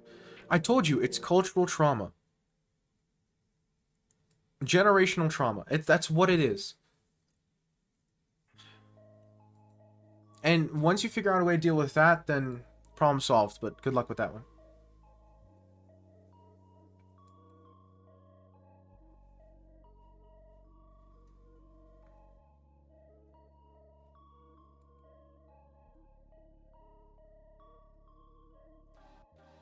That might be a little strong, but the concept is in the same general field.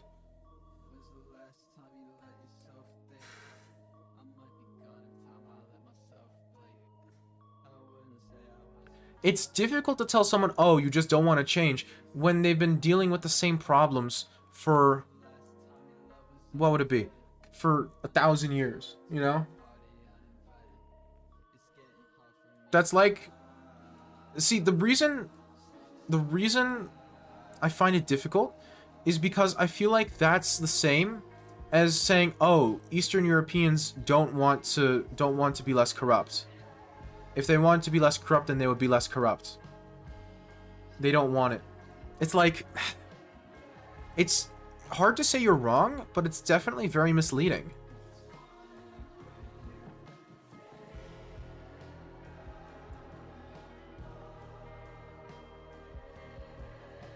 No, less corrupt is in, like, politics and, like, the entire way society functions.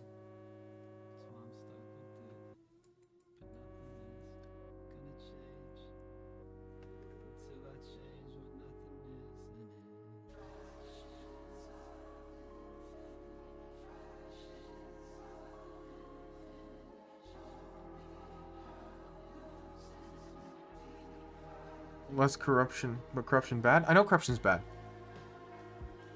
But, I mean, once again, good luck getting rid of it. I don't know how. Everyone will agree with you on an intellectual level, but... And they check if they vote for Putin. I mean, that's what I mean. Like, oh, if the Russian people actually wanted a non-corrupt politician, then why are they voting for Putin? You know, it's like, just saying that, it's like, it's so difficult to, like, pass that off as a meaningful analysis. Is Putin Big Brother? Nah, unfortunately, he's not quite that bad. He's close enough, but...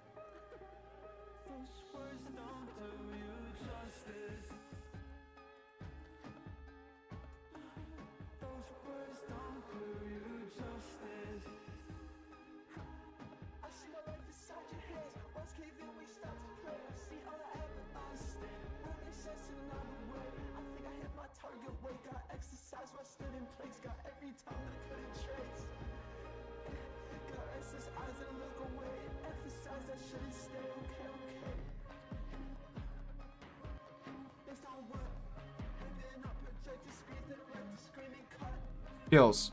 And the fact that he spent too much time. Okay. Easy. Free.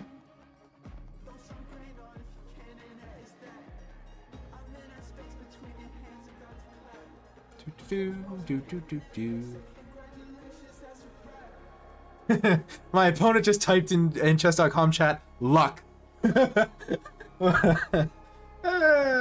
Luck. That's pretty funny. Yeah, literally, Ronnie.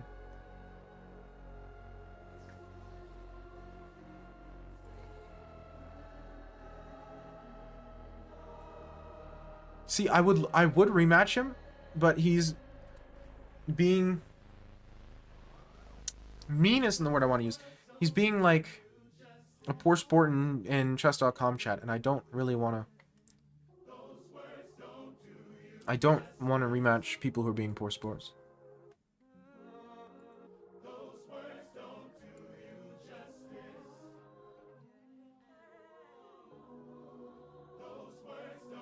That looks wrong.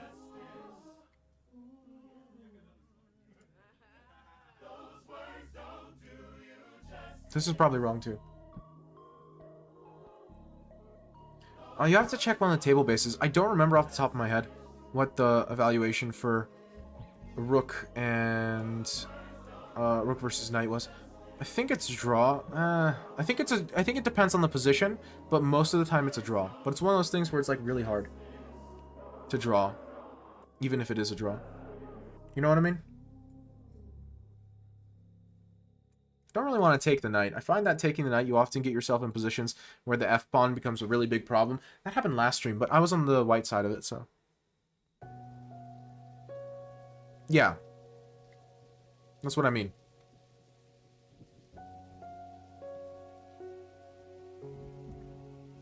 This pawn will be a thorn in his side for a while. Who knows if it's enough to actually, like, cause some meaningful long-term advantage, but, like, he took that? Why did he take that?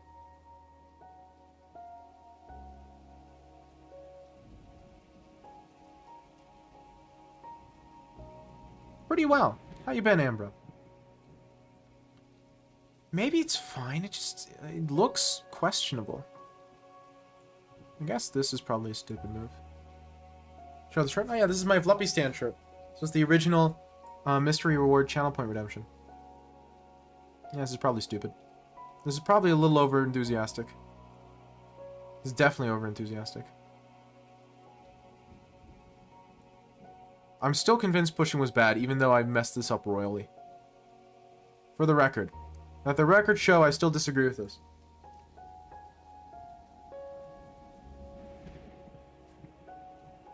Finnish Defense Forces as lieutenant. Interesting.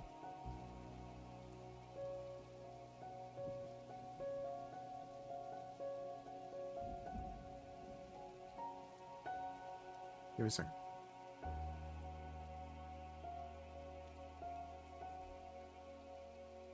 a second. That doesn't surprise me at all.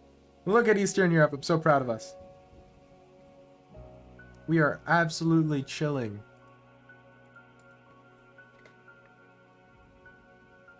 Europe #1. Let's go.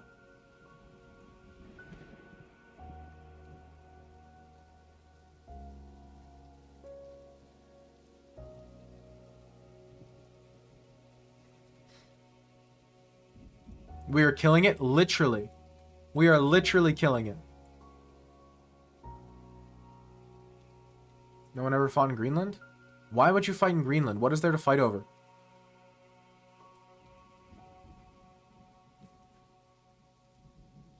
What are you trying to fight over in Greenland? I'm going to die in a random ditch in Europe. Yeah. I just hate every government I'm associated with too much to want to be in the military. Glaciers? Nobody wants glaciers.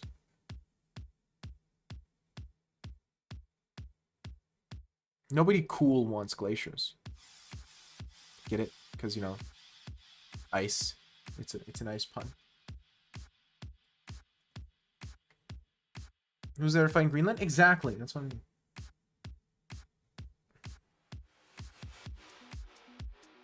Are you Chile? Chile is a good choice.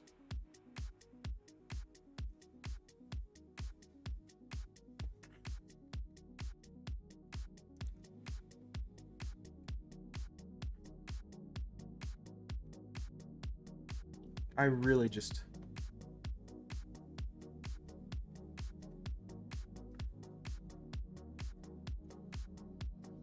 You know what? That's a good point. I didn't think about that.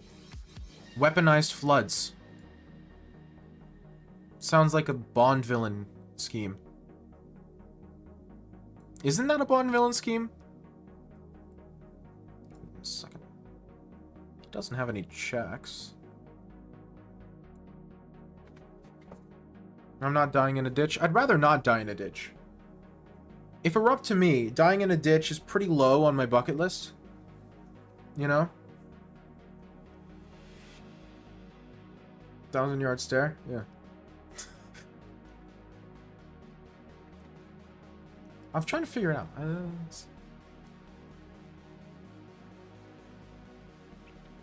I am cooking something rank.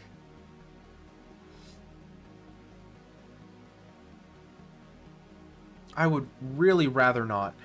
If I have the choice, I would really rather not.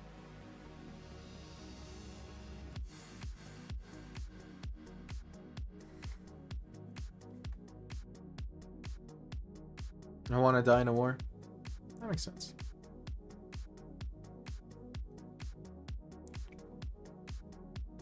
Weren't you around 2K Elo? I don't want to talk about it. No, this is Blitz. I was never 2K Blitz. They learn how to teach you. They teach you how to be indoctrinated to the government propaganda and how to suppress your humanity. Neither one of those are things that I necessarily want to learn. All else being equal.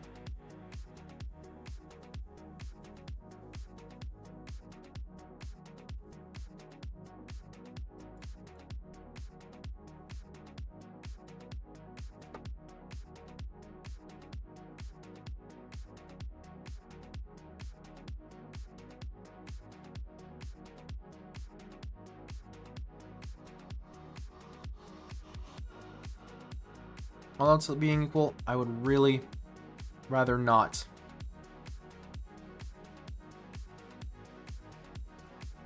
Die in the military.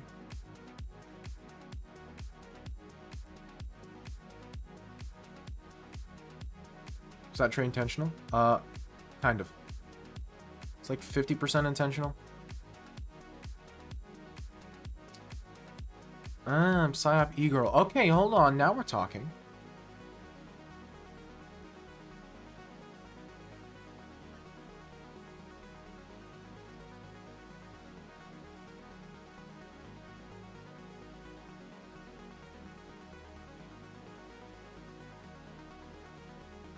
Now we're talking. Stop being so annoying. Let me win. It's just rude, honestly.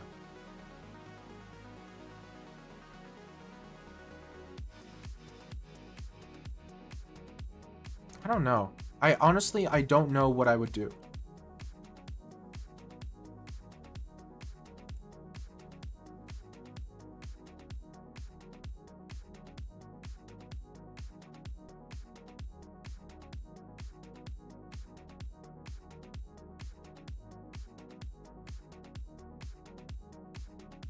Think about the same thing.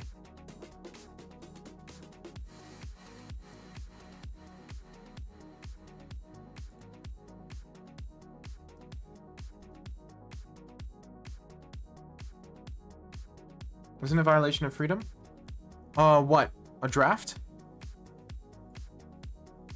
Not necessarily.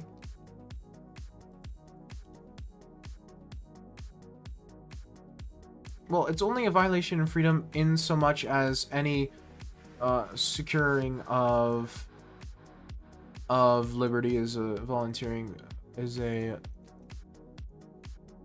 what's the word I'm looking for? Is a surrendering of some freedom, some degree of freedom. That's a pretty relatively well understood concept. But if I don't want to work for them, then what? I have no idea.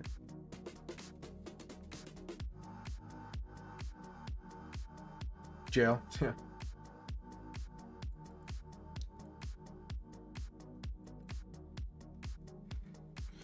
See, the argument, I've actually been reading about this lately because it's an interesting topic.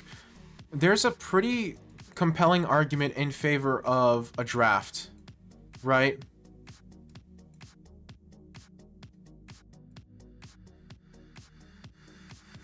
A more compelling argument than I expected there to be.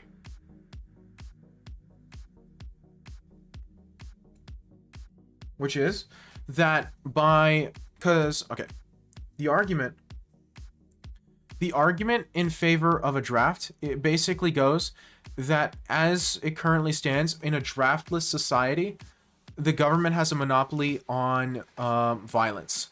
And so the best way of reducing that is by disconnecting the military from the government as much as possible, which can only really be done with a conscription military where people only serve for a short period of time. And the argument being, it kind of prevents corruption in the military sector because there's not enough power centralized for there to be corruption in the military sector. It's a lot more complicated than that. I'm way dumbing this down because I barely understand it myself. It's still something I just started looking into.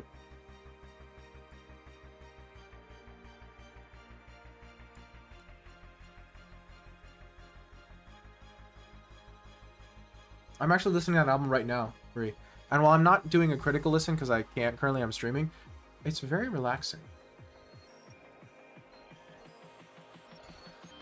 If I get drafted, I'll literally move. I understand that. And I'm not even saying you shouldn't. I'm not even saying you're wrong for it. I'm saying in the establishing of a nation, I'm not saying like applying that template to current nations, because the problem is the whole point of that as an argument is you're preventing corruption. We're so far past the preventing corruption stage in a lot of these countries that we're talking about specifically.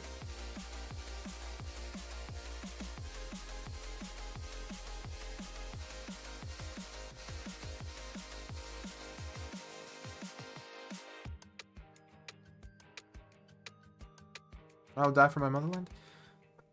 Easy to say, you're Finnish.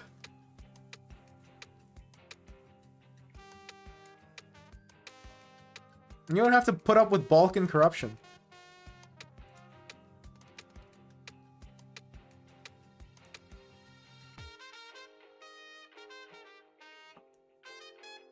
See, that's the thing. And plus, draft acts as a pretty good litmus test for how much your population actually want to exist in your country. Now, the problem there is usually people in power, when somebody stops wanting them to be in charge, they don't say, oh yes, you know what, that's completely reasonable, I'm going to step down. They're like, yeah, no. And then they cling to power even tighter. So It makes sense theoretically as a system, but I'm not 100% convinced on its practicality.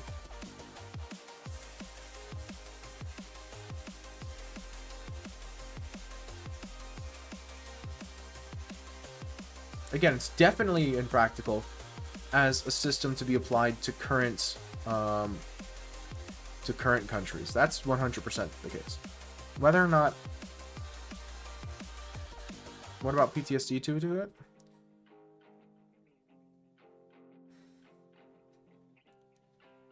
This might be a terrible take, but to some degree it's almost better to distribute it than condense it into one group of people, and that group of people slowly getting worse because they have a monopoly on the PTSD. Which is a really stupid way of putting it, but I think my point is clear.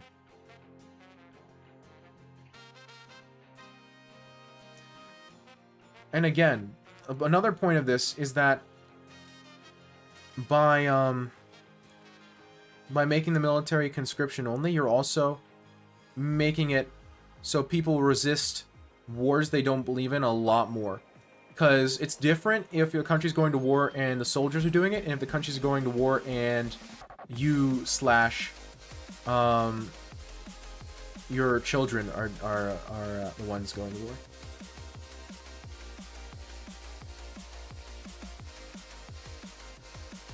Well, that is a ton of different things. Let me think. How do I put this?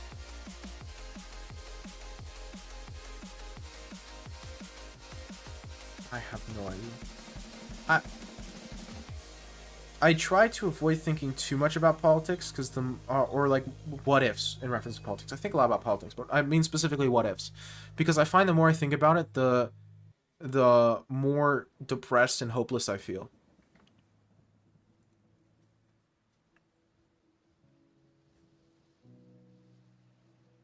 I would like to be in the break my kneecaps rank.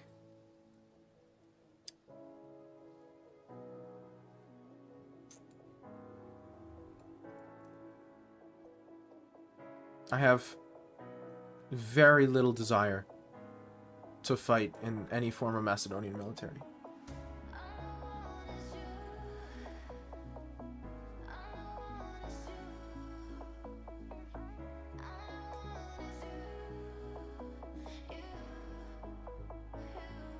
Trump will likely be elected, right? I actually don't know. I really have no idea. It's possible.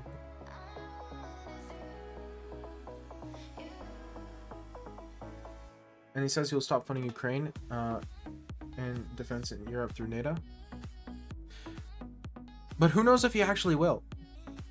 Trump's reputation on what he says he'll do versus what he actually does is less than 100.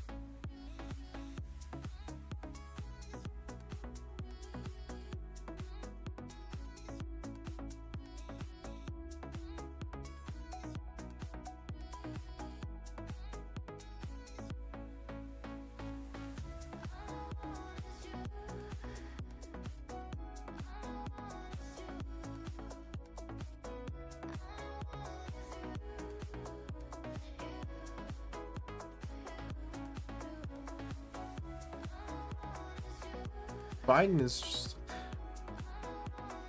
There's just no... There's, like, what am I supposed to do as a voter?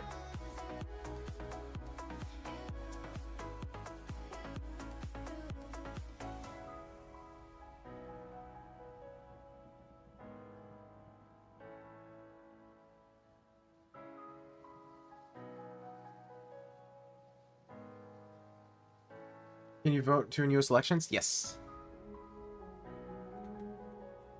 I am very conflicted. I legitimately have no clue. I no earthly idea who I'm going to vote for. I've looking into options. Who you're rooting for? I have no idea, man. I'm rooting for Trump and Biden both to have a stroke, just so that we can get somebody new. I don't even really want them to die necessarily as people. It's just like, can we please have people who aren't Trump and Biden? Please.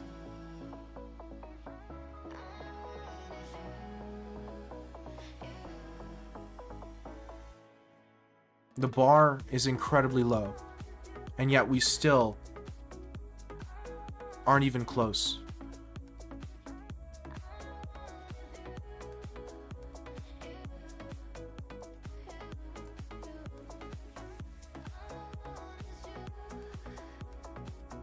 How did the US end up like this then?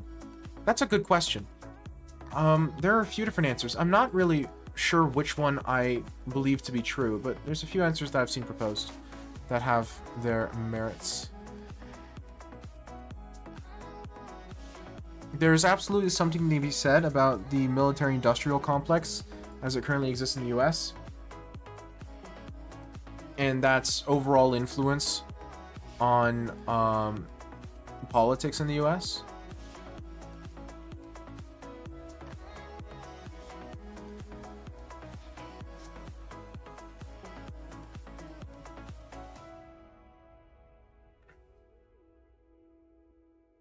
I also think that there was some flaws. I didn't vote in 2019. I think maybe I don't know if I could have. I don't know if I turned 18 in time. It was like really close, if memory serves. This is why people need to study their endgames.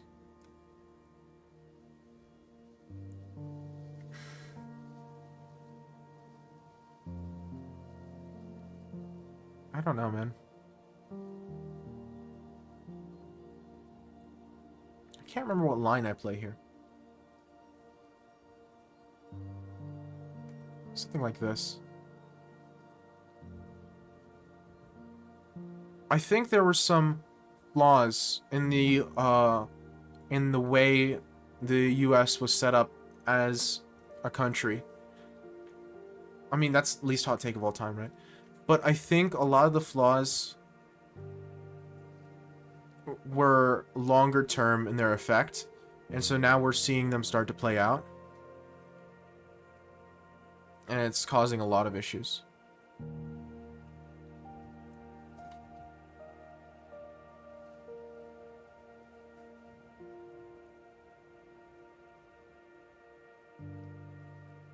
Think it's due to illegal immigrants?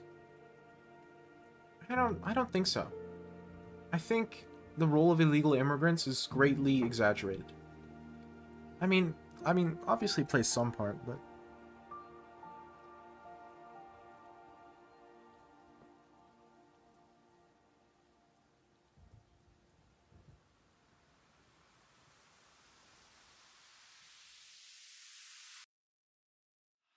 we're in a uniquely interesting time.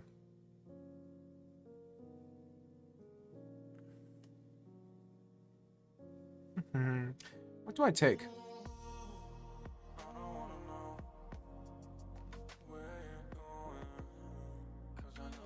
Fire ideologies have been more common? Well, yeah.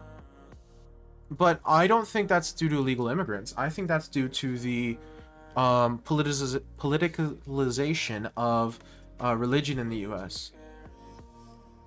Where the evangelical church in the US decided that they wanted or slash needed to push into the military, and it started influencing the military, and once you get there, you're kind of already cooked.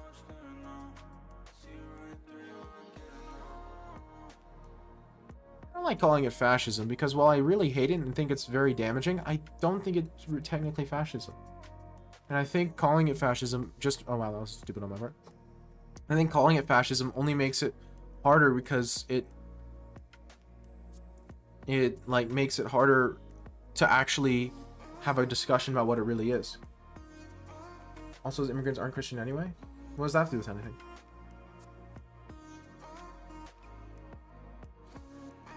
Again, in the mid to late what's this, not 19th century?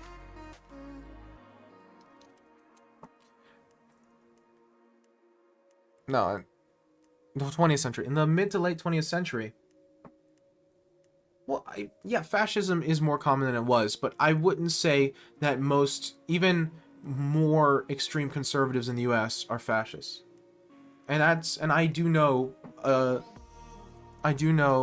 decent number of um, of conservatives in the U.S. Yeah, but it's not what I think. Again, the immigrant thing to me isn't a core problem. It's not great and it doesn't help, but like, again, I think it's a symptom, not a problem. Cause like, the U.S. as a nation was built on immigration and immigrants. It's like the whole point.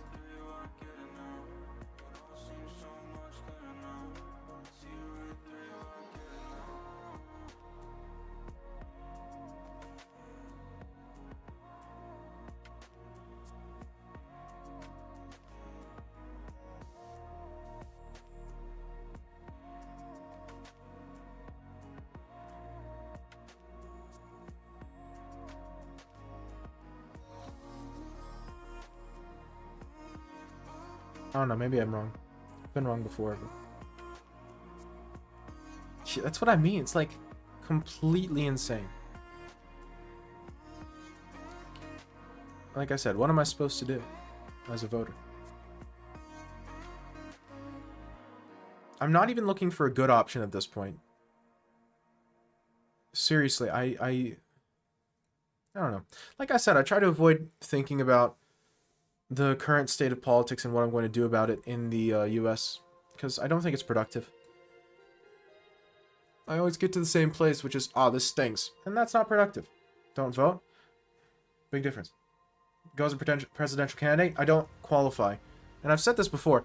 If I felt like I had a snowball's chance in Hades of making any sort of difference in US politics, I would move back tomorrow. I would move back tonight. I wouldn't even wait for tomorrow.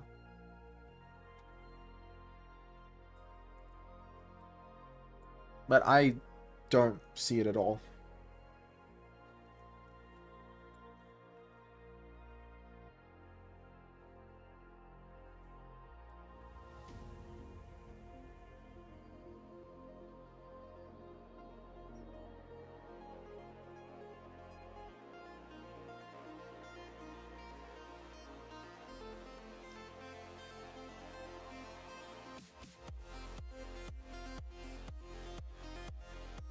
Yeah, but what difference am I going to make? What do I have to say that other people don't? Like, I don't... maybe I have something to say, but I don't know I do.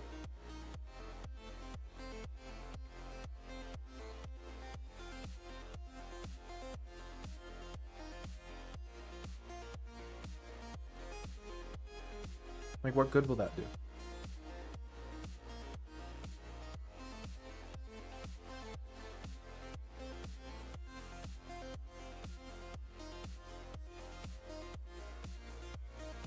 I don't know. I'm more and more starting to think that I really shouldn't focus on things that wide in scope. I should just focus on local.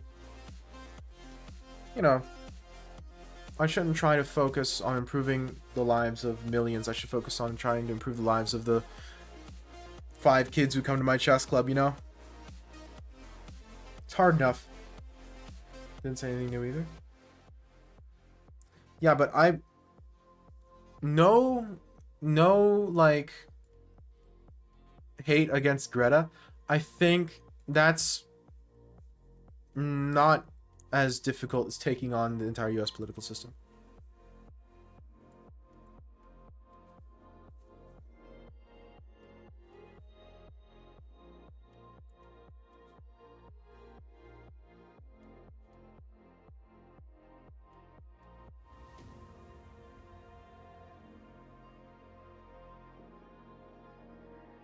You want chess club? That's sick. Yeah, I know. I'm really happy about it. It brings me a lot of joy. That's what I mean. So I think that's the stuff that I should focus on. The stuff that I can change. The stuff that I can improve, you know? I don't think I qualify for those either. But even if I did, what would I change? It's the same thing here as it's in the States. There are 2 parties and both are terrible. You know?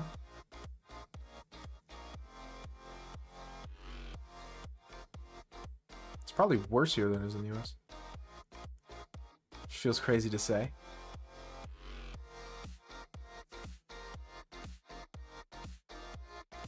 Yeah, I know we have mayors. One of my college professors ran for mayor.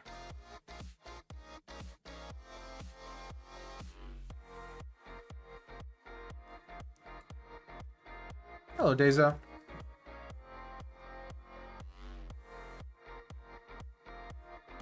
Nice. This guy told me to resign shortly after I blundered a piece because I said I was wasting his time. It's crazy. I feel like people are saltier down here at like 1700. Is that like a thing, or am I insane? That's what I mean. So I feel like at this point, that's what I should do. And so that's what I'm trying to do. Do good things at my chess club. Do good things at my college the best I could do. You know, like do it well. Hopefully that's enough.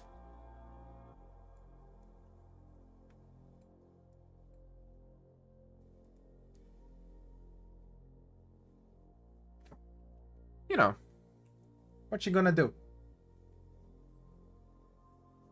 Night, Ronnie. What time is it? I haven't been looking at the clock at all. Oh, it's almost 10. What do I have tomorrow? I have some work to do. Okay, so I don't have to lie. This looks suspicious for white.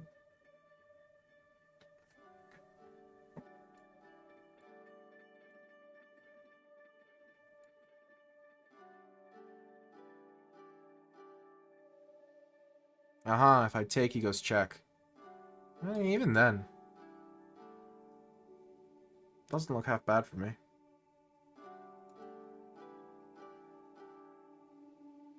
I guess I could play this first though, right? How goes the economics learning? Pretty well, actually. This semester has been quite good. I've enjoyed it a lot.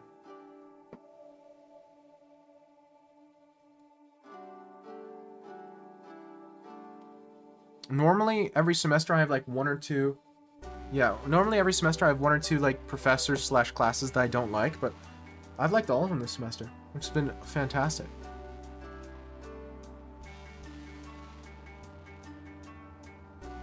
Yeah, it's been a good semester.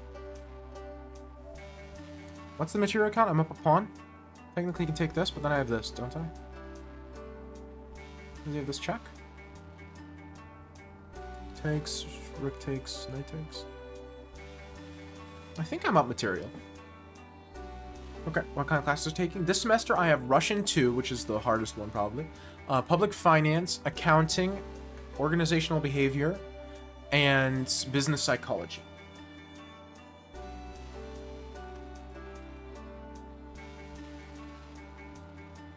And again, it's interesting. I'm enjoying public finance a lot more than I thought I would. I thought I was going to hate that class. Oh, I could have won a piece. Shame on me.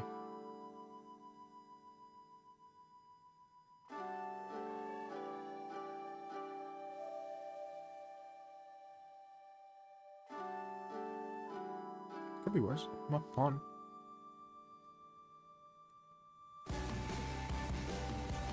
Push this. Business psychology sounds fire too. That one's actually, I mean, I haven't like disliked the class, but I haven't liked that one as much as I thought I did. I thought I would. I've enjoyed it enough. But public finance, because see, the thing about my public finance class is the guy who's teaching it was the Minister of Finance in Macedonia for like a 2-year period in the early 2000s. So he like knows his stuff like mad. It's so cool. That's the thing. So it's like, he's really experienced in that regard. And so, while what he's teaching is the standard model of, you know, modern public finance, it's taught by someone who really understands it and to some degree really believes in it. Like, he's like, yeah, this is how you do it and this is the reason why you do it. And so it's very interesting and very persuasive in a way that I wasn't expecting.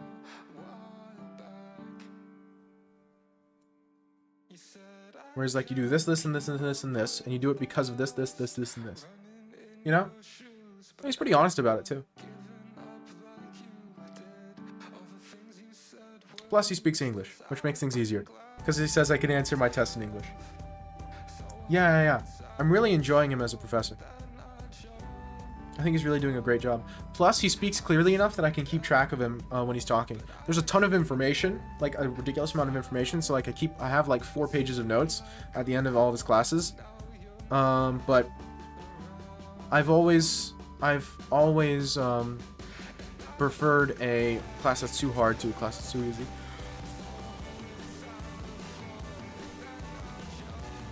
You know?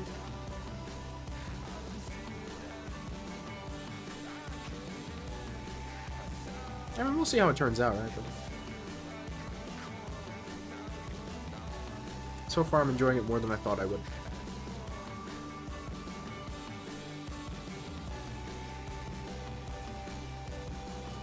I think I can check here. Because if rook takes, I have rook takes.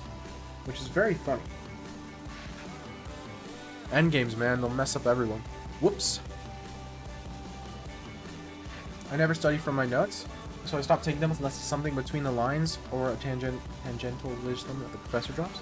So, even though I do study from my notes, but for me, even if I didn't, the act of taking notes helps me remember the lecture more. I remember the lecture much more clearly when I take notes, which makes sense. You know, it's like you're engaging a different part of your brain when you're writing than you are when you're speaking or listening. So by writing down the notes as well, you're engaging a part of your brain that isn't normally engaged. It's like a whole thing. It helps some people more than others, but helps me for sure.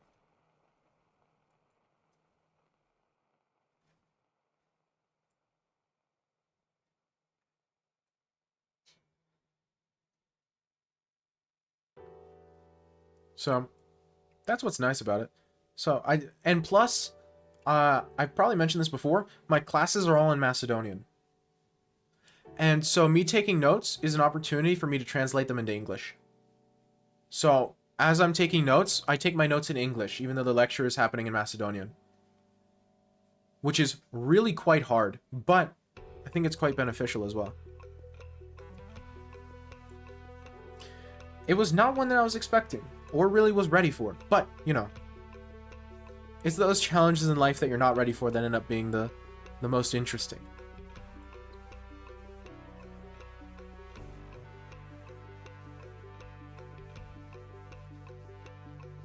And now, the good part is it's improved my Macedonian by, like, an insane degree, which, I mean, I would hope so, right?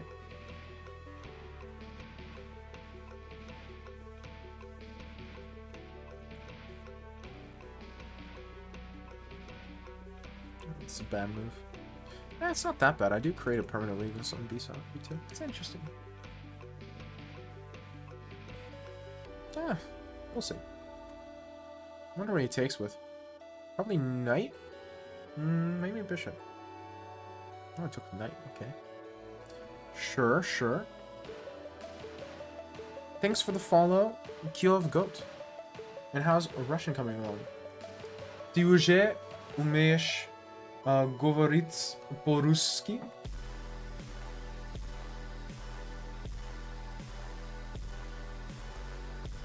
Умеешь. I'm not sure what that word means, but I understand the rest of it. I mean, it's definitely a verb at the ending of you, but I don't know what the verb is. I don't recognize the verb. It's a verb that ends you with you. Like, it's you're doing something. Hey, are you playing through the years? Well, I mean, I was, but no one has joined the queue in forever, so yeah. So technically, yes, but I haven't in a second. If you want to play, though, I'm down.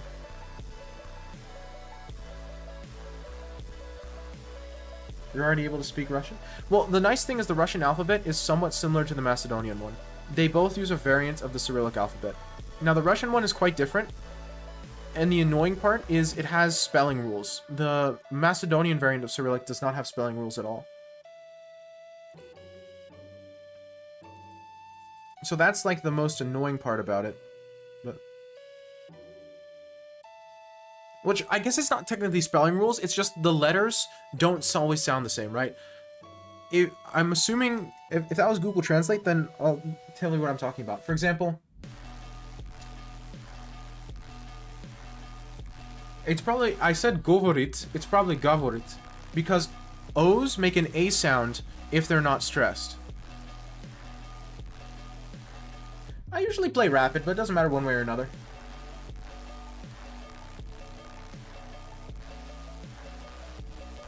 I'll play Bullet if you want. I'm just really, really bad at Bullet. I'm bad at everything. I don't know why. For the past week, my chess has been terrible. I've lost elo on the time controls I take seriously, I should say. Because, like, I haven't lost elo on Blitz and Bullet because my Blitz and Bullet elos were both already in the dumps because I never grinded them. So I've not lost elo in those, but... like... I don't even think that counts.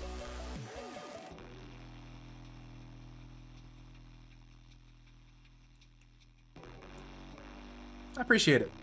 I think so. I like to pretend that at least. No, but so the other day, on Friday, it was either Friday or Saturday, I don't remember.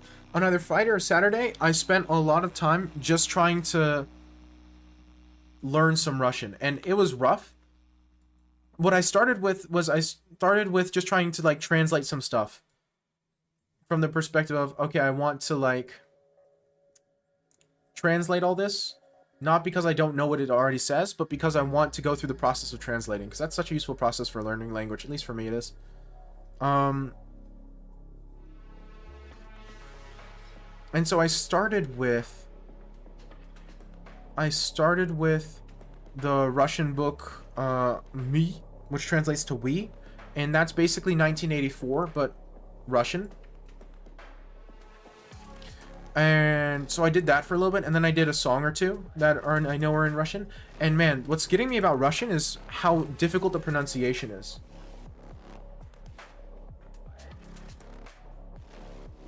And Russian, it's called 2024. I like that. It's funny. No, it was actually written before 1984. That's actually why I want. Look how many of these games I won. Like 3 of these games I'm blundered to piece. Anyway, because I've been told that it was written before 1984 and that Orwell not so subtly ripped it off, which made it super interesting to me as like a case study. And so I'm like, oh, now I really want to read it. You know?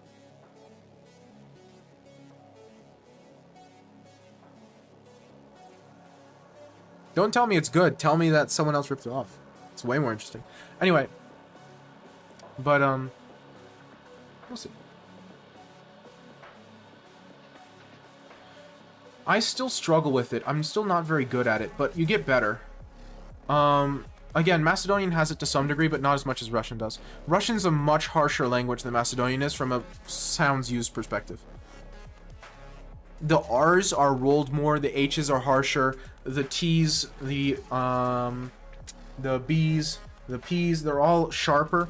It's just a much sharper opening. Not sharper, it's much sharper language. Right? And that's been an interesting experience.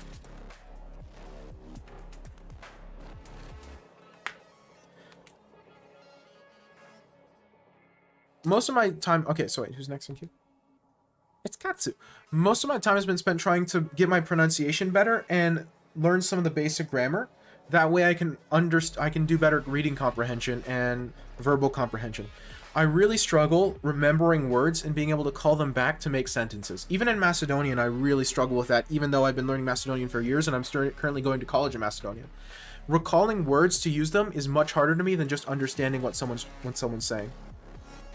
I mean, I can't do either in Russian as of right now, but my point is, you know.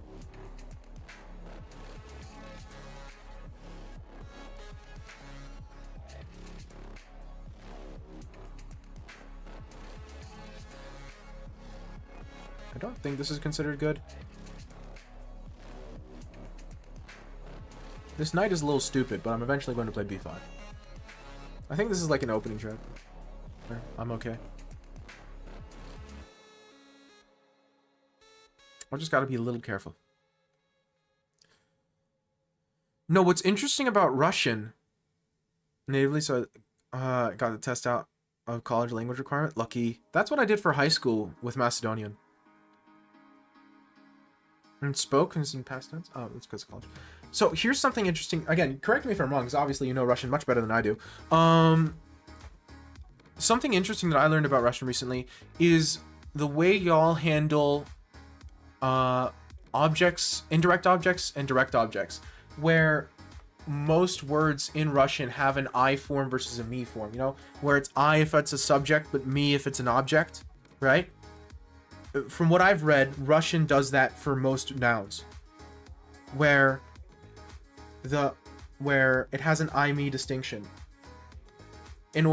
Because Russian does the thing that some languages do where you can mix up the sentence order however you want in order to emphasize words, right? English doesn't do that. English has a very strict sentence ordering, but Macedonian as well, but in Russian, I know you can mix up the order of words in order to emphasize different things, right? And so in Macedonian, the way we solve that is we have little indicators before the verbs that tell you which part of speech is what gender. But if my reading is right, then Russian actually has different forms of the nouns for what part of speech it is, which is super interesting. That's an approach I didn't know existed.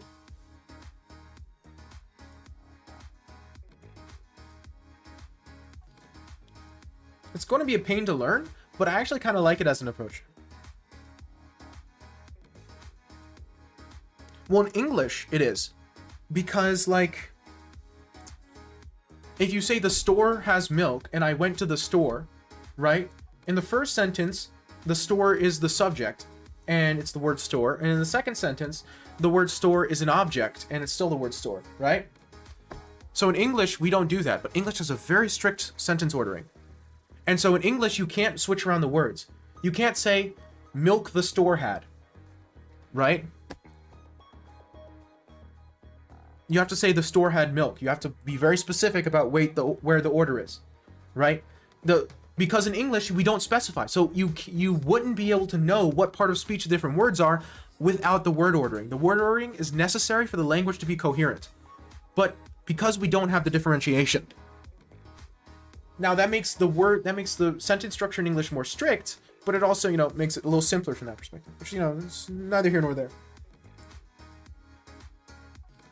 English is very strict on the order of words in a sentence.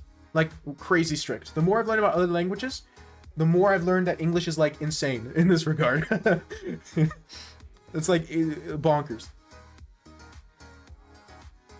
And so, Macedonian, we have little two-letter modifiers to indicate what part of speech different words in the sentence are, right? That way you know, and you don't have to guess.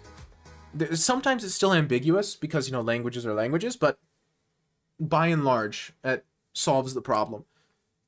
And so I assumed Russian did the same thing because, until you learn a different language, you assume that every language does it the way the languages do it, right? And I heard my Russian professor mix up sentence ordering and say that's a thing you can do. So I knew you were able to do it in Russian. The question was just how. And I assumed it was just by the same way you do it in Macedonian. But no, y'all have a totally unique way.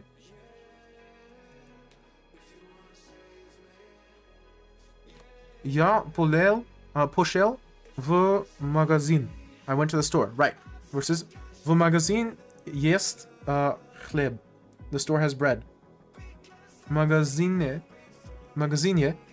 есть хлеб. Yeah. See what I mean? Again, I just learned this like the day before yesterday. So which is why I said I might be wrong. Magazinie versus magazine. Yeah. Macedonian doesn't do that either. It's the same word for both. Because, we don't have to. Because in Macedonian, it would be Yas odam. I'm going to do present tense because it's easier. Yas odam na prodavnica. And you know that I am the subject because of the verb ending, same as in Russian. The m ending means it's first person singular, right? And prodavnica, you say it na prodavnica. But you can also say na prodavnica yas odam, or you can say odam na prodavnica, or prodavnica na prodavnica odam, but the na indicates that it's a place. And then you would say prodavnicata ima leb, or prodavnicata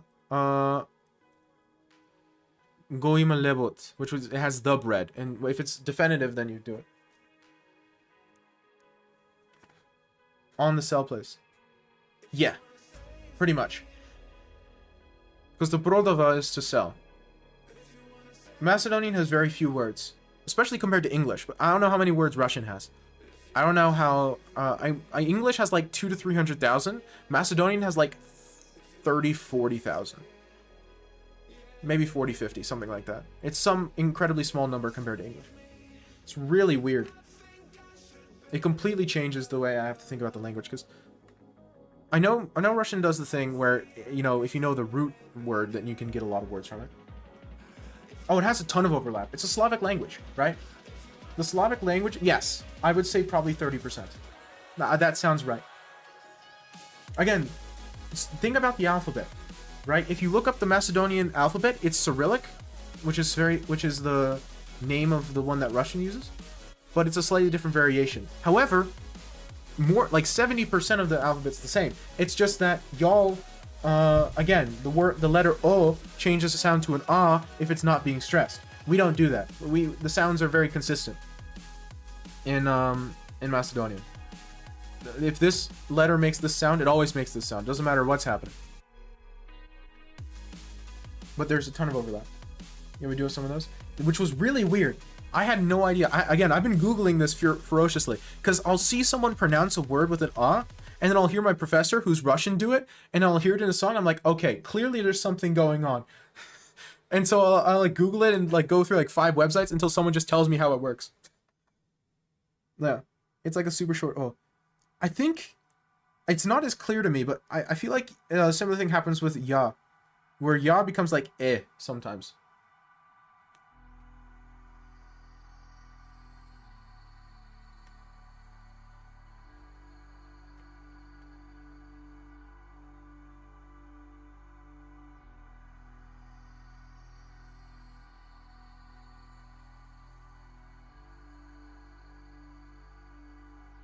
And again, English is like insane when it comes to spelling rules. So I just assume nothing else works like English because English is bonkers. So I just forget English. And Macedonian doesn't have that at all. So that's a new experience for me.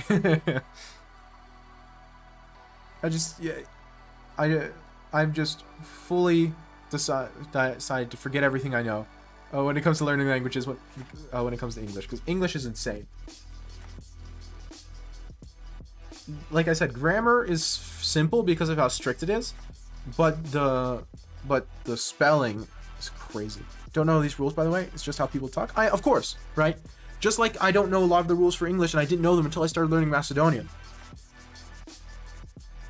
Because that's the way I like learning languages. I like learning languages the nerdy way. I want to figure out how it works.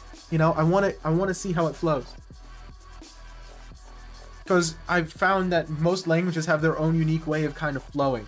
And so there's some things that are more natural to express in one language than another, you know? Like, again, because of the word order thing that Russian does and Macedonian does, it means that emphasizing things in written text is a lot clearer in Slavic languages, in my experience. Right? Because in English, the sentence I saw you there versus I saw you there mean two different things because I put the stress on it 2 different places. But in writing, it's almost impossible to get that across. Versus Slavic languages where you just, you know, put the word you want to emphasize at the beginning of the sentence and chiribu chiriba, problem solved.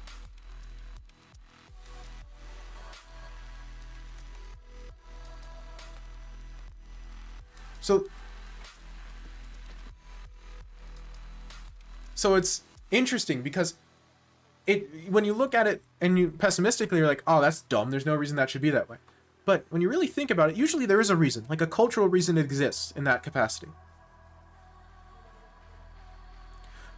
I was taught it changes emphasis in Macedonian, and to my knowledge, that has aged pretty well. It might be wrong. Again, you're the Russian speaker here, not me.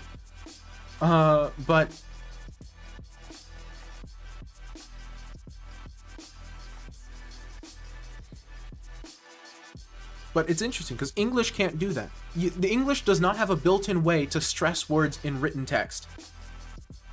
You have to do something creative with it, you know? You have to put like quotation marks on it, make it italics, or like add slash before and after, or do something silly to really get the point across because the language doesn't support that fundamentally. But I know Macedonian does, and I'm fairly certain Russian does.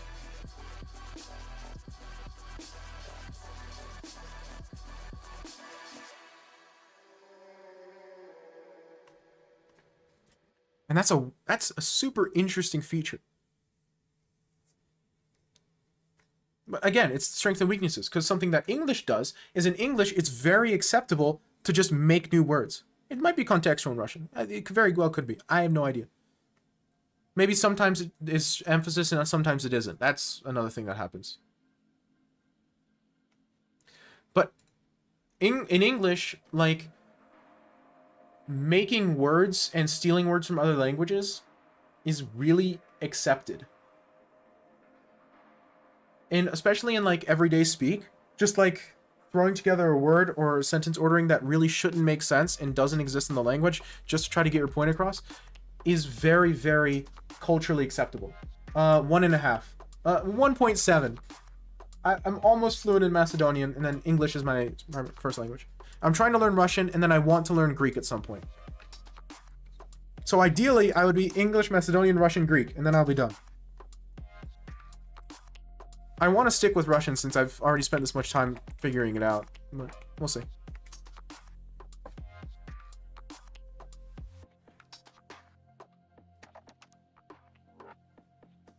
Again, none of these rules are hard rules, for the record.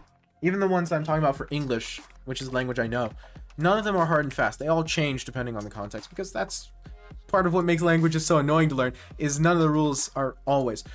So, why'd you choose Russian? Because I'm taking it in college. It's a required class in college. So, okay, here's something that'll mess with your head, Dezo. English has a specific order in which adjectives need to be put. So,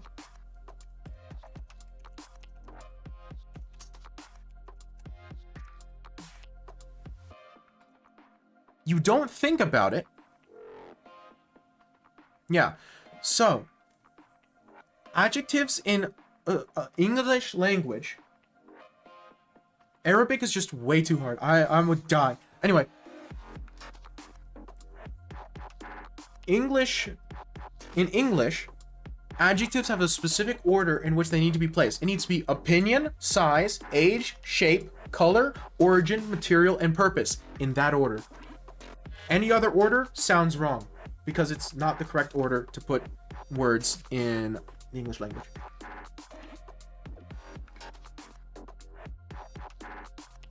The example given here is a wonderful, large, round Spanish marble table. And now, if you switch any of them, it sounds wrong. A large, wonderful, round Spanish marble table. Doesn't sound right. I've heard Arabic is, like, impossibly difficult. I don't know. I know someone who speaks Arabic, but it's their native language. So, like, it's difficult. It's hard to ask someone how hard their native language is to learn, you know? Like, it's hard to ask me how difficult English is. Because it comes naturally.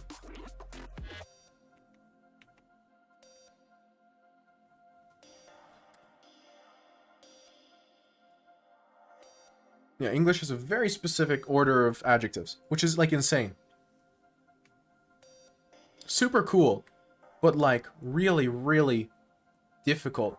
Because if you're a non-native English speaker, how on earth are you supposed to learn that?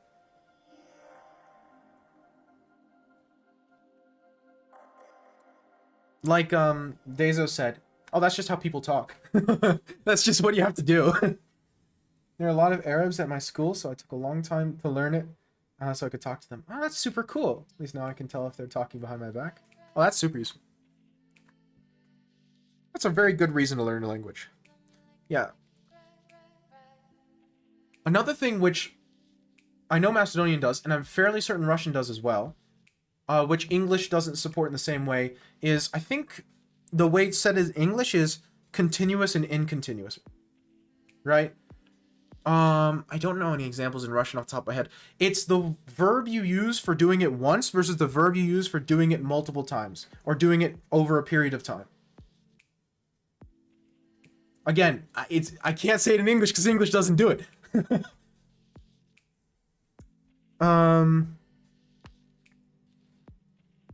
Like, you would use a different word to bake bread if you said, I bake bread every day versus I will bake bread tomorrow.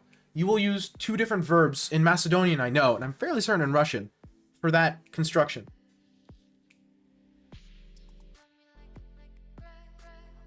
I'm bakering. Yeah, pretty much.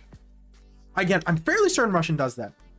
Macedonian, I know it does, but Russian, I'm fairly certain. And that's another thing that English doesn't natively support. That one is still really hard for me. I really struggle intuitively grasping the difference. Hello, Franz. Franz. Okay. It's your turn, Kiev. Also, thank you for the follow. I forgot to thank you for the follow 22 minutes ago. I'm like, yeah, I'm bakering, literally.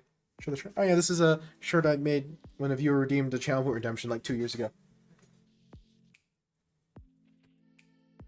Okay, I'll send you a challenge. Do you have a time control preference? Thanks so much for the follow, friends.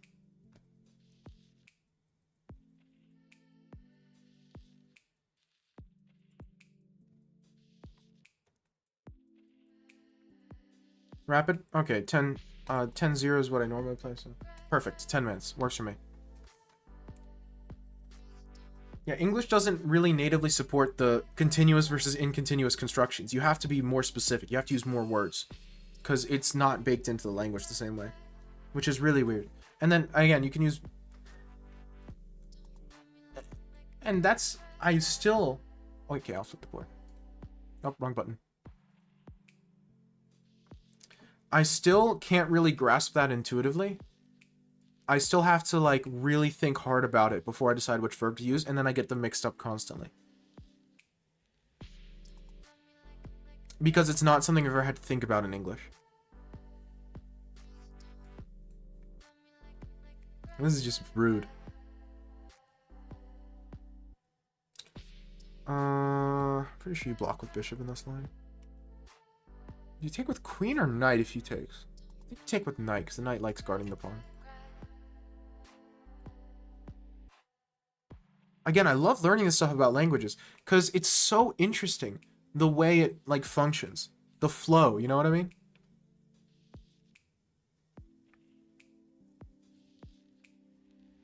That would be pretty funny. I'm sure, I will guarantee you I'll do it at least once this game.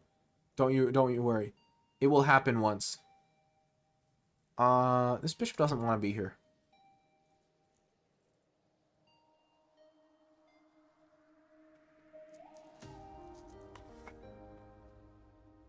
Again, I started Greek before I had to do Russian for my school, because Greek is a language I really do want to learn in my spare time.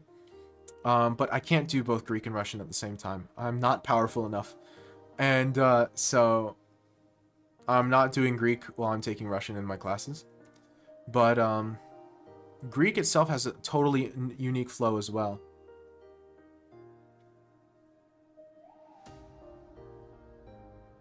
Yeah, exactly. I live close enough to the Greek border where I go there on shopping trips. Just, you know, to get stuff from the grocery store, right? So learning Greek would be incredibly useful to me from that perspective.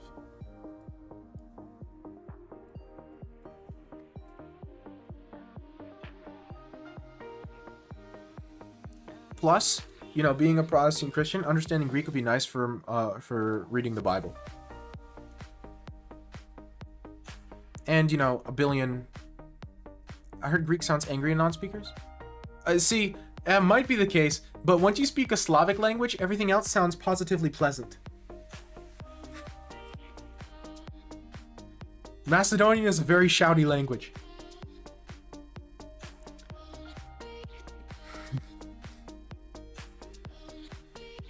So that may be true, but... Epsilon.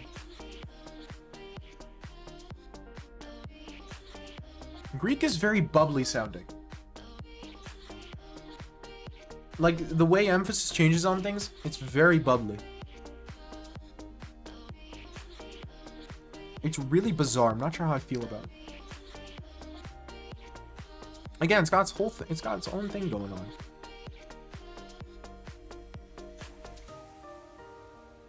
Space.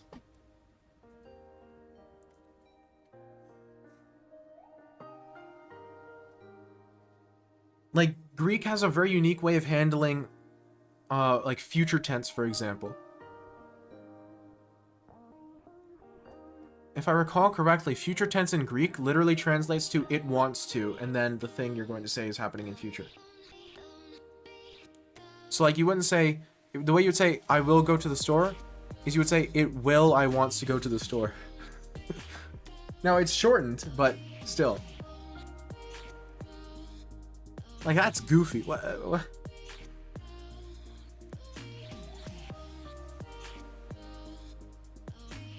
Or at once I will go to the store. Sorry, I got it backwards. It's like the language is built to be philosophical. Ridiculous. How's the rest of the world supposed to compete?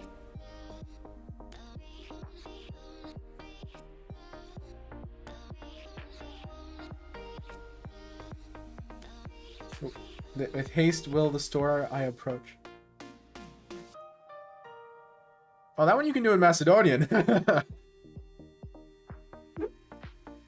No, what the only difference is the will would go before the I approach. And technically you could drop the I because, you know, in languages that do the Latin thing where the verb ending tells you the gender tense, the gender tense and number, you don't need to have a separate word for the person, right?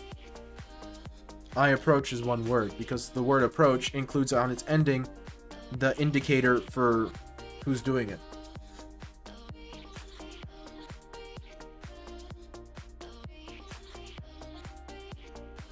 You could also put the I after the approach if you wanted to be even goofier about it. Because technically, like, approachy. Play me? Exclam join to join the queue, and then once your turn, I'll be more than happy to. Speaking of which, I need to close the queue. Well, technically the queue's still open right now, but the next stream will be on Wednesday, the 27th. Starting at 7 p.m. Central European Standard Time. Central European Standard Time. And also the store. You wouldn't do that either, because the is also included in the ending of the word, right? In Macedonian, you wouldn't say the prodavnica, you'd say prodavnica ta. You add ta to the end. I don't know what it is in Russian. I haven't gotten that far yet. I know it exists. I know that's how Russian works too, but I don't know what it is. So, bro, trust.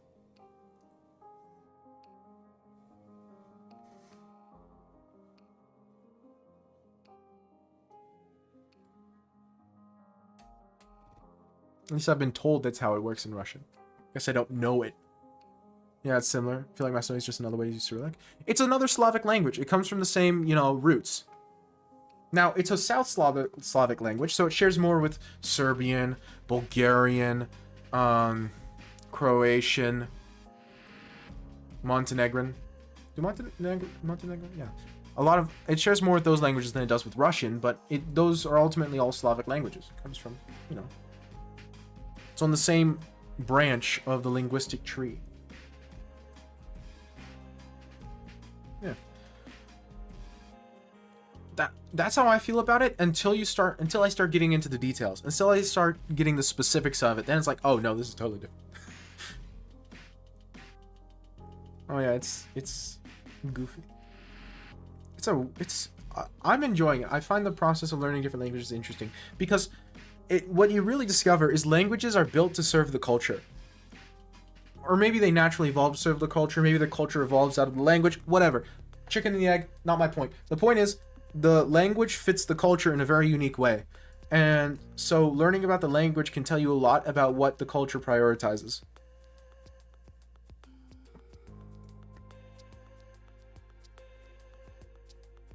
You know? Like how English is, almost sounds wrong to say, a very efficient language. You can get your point across relatively quickly and relatively clearly. Which, as an English speaker, you kind of take for granted, but Macedonian's a lot less efficient. It's a lot more beating around the bush, a lot more roundabout, a lot more specifying who did it, when it did it, you know. It's not as direct. And the culture's not as direct, so it's like, okay, yeah. Of course it's not as direct. It wouldn't make sense. What's y'all's thank you?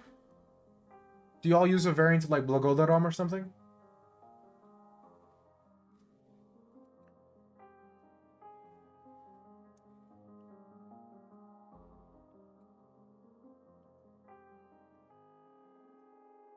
Because that's like the formal thank you. Technically, we use Fala in every day, but the formal thank you is Blagodarom. Nobody uses that, though.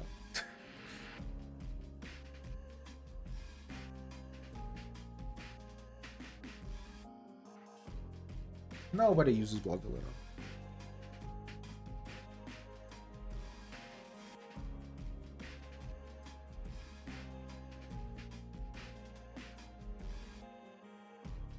Which Blagodarom, you can kind of tell the roots from it as well, because Blago, Daram, Dava, Podarok, that sort of thing. The gifts. Gift stuff. I'm not sure how clear this is. Again, I don't have a wide enough Russian vocabulary that I can very accurately say what is and isn't the same.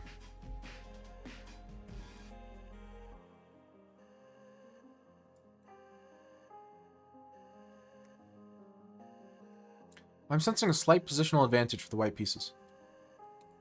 Like in English, thank you comes from think. In Russian, we do spasibo, which means save God. And in Spanish, it's like gracias, which is like grace you. Благодарю. Дарю. Not sure what that means. Maybe it's like exalt you or something. Well, in Macedonian, it sounds like it comes from, like...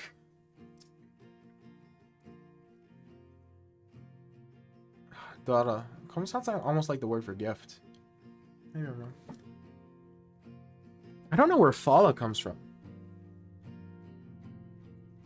Fali is a verb. I don't remember what Fali means, though. Like, it happens? Something like that. It's something else. Oh.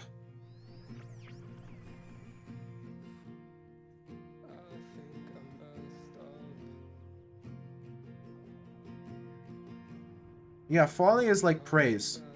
Or like brag. Be proud of, something like that. And so, Fala probably comes from that sort of thing. I don't know what I was doing. Okay, well, let's find out what you were doing. So first off, this opening's fine. I don't recommend it because it's harder to play as black. Because, like, you have to not take, and then you have to figure out you have to play this. And then after you play this, this bishop's really annoying to get out, and you pushing the c-pawns hard. Yeah, it's a cultural thing. Think about it. Think about intellectualism as a virtue in the West. Specifically mind-based intellectualism. You know what I mean? Which I think that's implied in the word intellectualism, but you get my point. Versus like the save God sort of built-in, maybe not orthodoxy, but built-in religious aspect. Which is a thing in English as well in some contexts, but not for thank you. Again, it tells you a lot about the language that you're dealing with. And the culture that you're dealing with. It's so interesting. Like, I don't know if you all have an alternate past tense. Closing the queue. Everyone already in the queue will still get their games. Just no one who can join. Anyway, I don't know if you all have that alternate past tense. But that's a thing. Where it's a past tense that indicates that something, you didn't experience it, but either it's public information or you have it from a reliable source. So it's like, everybody knows this happened. But it's like a whole grammatical tense for it. There's no good way of doing it in English. Which is really confusing for me, because the way we do that is we add the L to the end. So when I first heard past tense in Russian, I thought that's what it was doing, and it really messed me up. I like to call it the storytelling tense.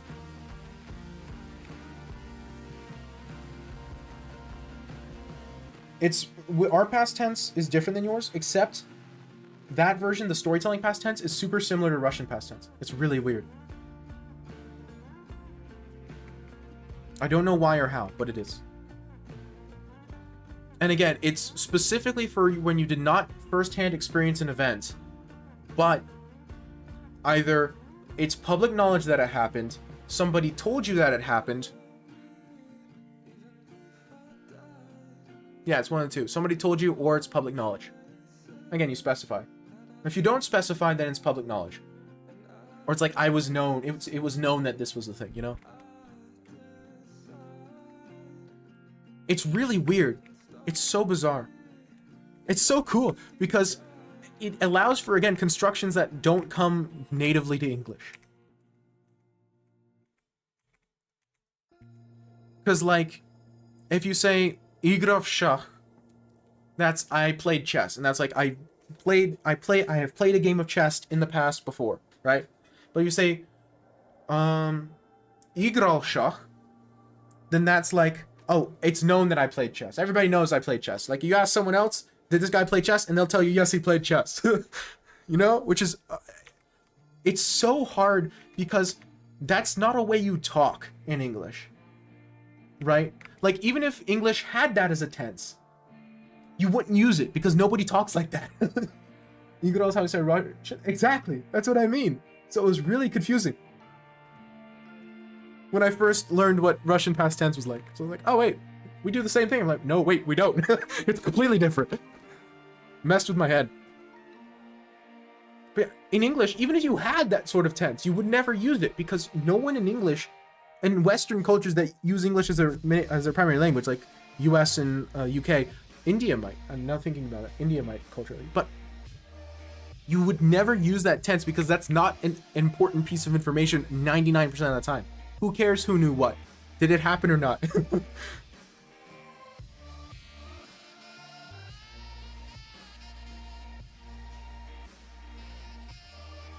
You know? But in a slower, more story-based society, you know, it is more important. Because it's almost more important if who knew it than if it actually happened.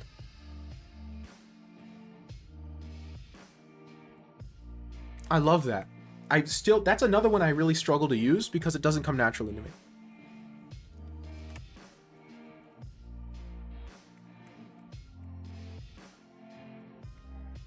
So a lot of these advanced forms that don't exist in English, I end up using very rarely because I'm just not comfortable enough with them to use them in every day. Was F4 the best move here? No, okay. So let's look at this position. And I think this is incorrect. That's the way I like playing these positions. Anyway. Castles, bishop g5. So knight e4 is fine, but a lot of the time, if I don't defend this pawn soon enough, you can take it, and it's kind of difficult for me to win it back. You're from North Macedonia? So I was born in the US, but I moved here 8.5, almost 9 years ago. Where did it go wrong for me? Well, first this. This isn't terrible, but this bishop is kind of bad. In this position, as the white pieces, this bishop is a problem piece for me. And that's kind of the point of this check. That's why playing check and back is a good idea.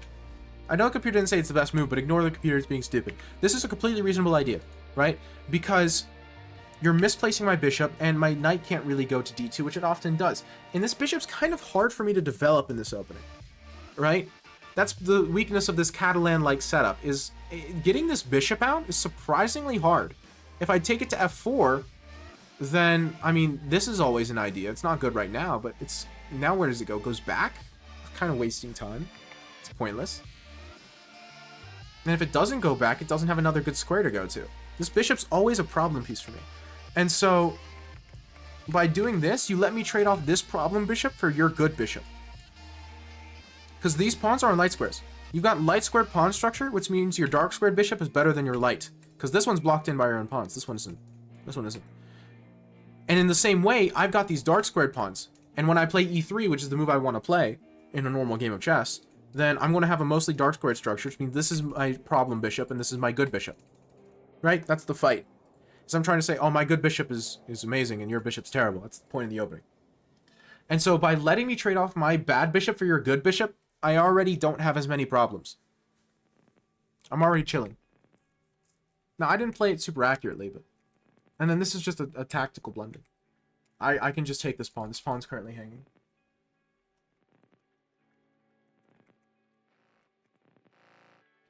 Again, h6, completely normal here, because where do I put the bishop? This bishop doesn't have a good square. I don't, like, where do I put it? I can't put it here, it gets trapped. f4 doesn't do anything, and knight h5 can always happen. First off, you can just take, and the knight can come to the center with tempo on the bishop. Whenever you take, I have to take with the g pawn, which is ugly. Because then these pawns are double, and then the g file is open. Oh, no thank you. Right? And so this is a weakness, and it's not really doing a whole lot, especially since you're going to move the c pawn in the future. E3 is ugly, because you block your own pawn. D2 blocks your knight and blocks your queen's vision of the d4 pawn. And c1 blocks your rook's connection. This bishop does not have a good square. And again, in these queen's gambit positions, you don't take the pawn normally because it gives me too much of a development lead. However, once you're finished kind of developing your primary pieces in your castle, feel free to take it. Especially if I can't take back immediately, which I can't currently. I don't have a piece ready to capture. Because now I have to actually like think, how do I want to get this pawn back? If I go knight bd2, then this hangs, right? My queen no longer guards my my pawn. Something like this can make sense, but okay, it's just, there's a few different ways. First off, you could just take this if you wanted. If you wanted, you could take this, ruin my structure, and play that position. I'm not sure I would. I like the bishop pair too much. H6 I'd probably include. You always include H6. I might even take here, honestly. But then you get the bishop pair, so. But again, my argument in this position is that this is a dumb bishop. Is that a good argument? Probably not, because you play e5. And you get this bishop out, and it's no longer dumb. But, you know. So then here, again, you just blundered a pawn, which is very unfortunate. And the sad part about this is you didn't just blunder a pawn, you blundered like one of the most important pawns in the position.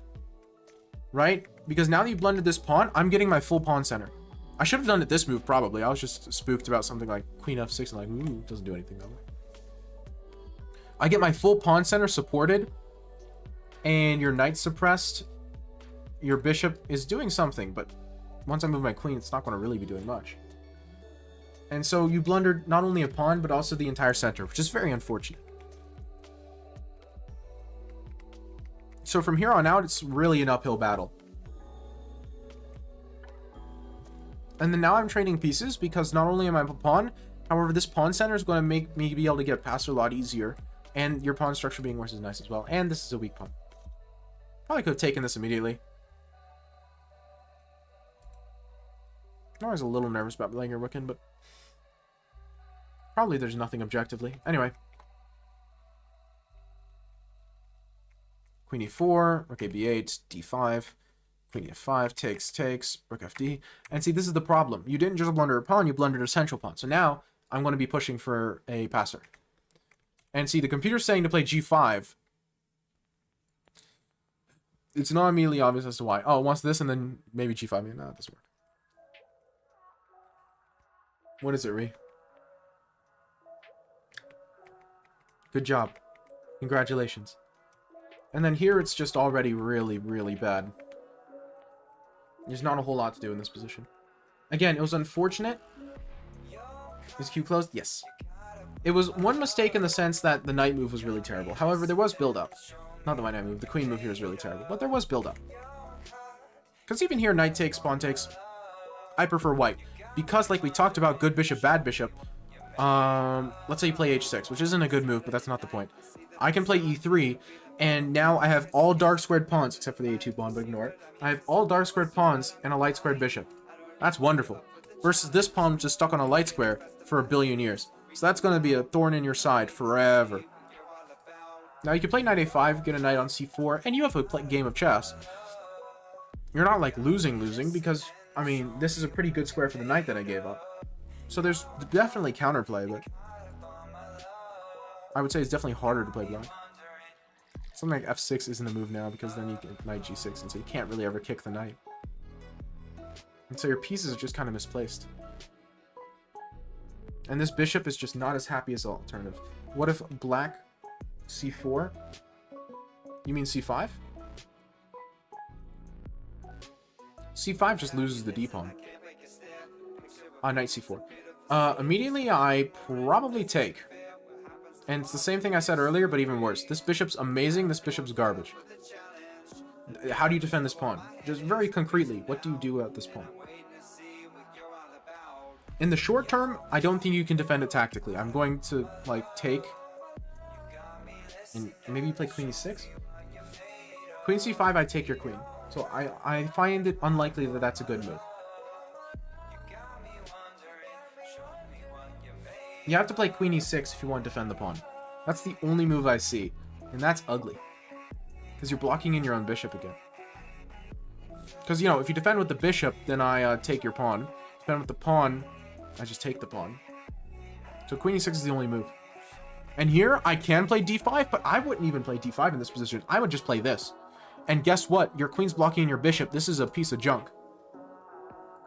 Your pieces are anti-coordinated, and this is a permanent weakness. This b file is a permanent strength. Your open file is meaningless. And it's just... This is what I mean. These little advantages. It's the bishop. It's the bishops. This is critical bishop stuff. My bishop is wonderful because my pawns are all on dark squares. Your bishop is not as wonderful because you've got some concrete weaknesses. Should start thinking like this. It's hard. I'm still not very good at it. It's much easier in hindsight. Analyzing the game and figuring this out afterwards, much easier. But these sorts of things are hard to see in the game. Again, I didn't even play this particularly well. Like, I shouldn't have taken here. I should have let the pressure build up. Like, what am I doing? What's the problem? Here and then rook d1. I played a little too fast. I played on autopilot myself. Like, evidently, this wasn't even good because you can just take, and now it's not obvious how I get my pawn back. I probably would have taken and played like e3 or something, but this probably isn't good. Yeah, you have e5 immediately. See, that's the problem. Whenever I give you the bishop pair in these positions, you always want to push for e5. Because that opens up this bishop and it opens up this bishop. e5 single-handedly fixes every positional problem you have. If you can get away with it. Which, in this position, you absolutely can. I can't do anything about it. Which is why this is not good. Because, see, something like this doesn't work because you just play e4. And it's pretty funny. Because you trade queens, then you take on f3, and then you take on b2 and you win my rook. Because, remember, you open this bishop too. So e5 is a really critical way of breaking through these positions once I've given you the bishop pair. And maybe even when I don't. Maybe even if I don't give you the bishop pair, you still push for e5. Because the point is you're fixing your problems. What are your problem? This bishop's locked in. This bishop's kind of sad. Knight re. So e5 unlocks this bishop and unlocks this bishop if it's on f6. Once it's on f6. So it fixes all your positional problems if you can get away with it. Now, if I'm playing a good game of chess, I shouldn't let you do that. And that's one of the reasons I shouldn't have taken here.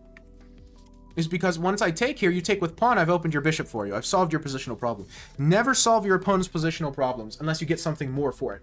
Why did I take? I solved a problem for you, and I didn't get anything in return. Well, this isn't a charity. Why am I solving your problems? You should solve your problems. I should be making problems. Versus just playing queen c2, and this bishop still has struggles getting out. Takes, queen c2. I mean, this probably isn't a good move. That's a decent move.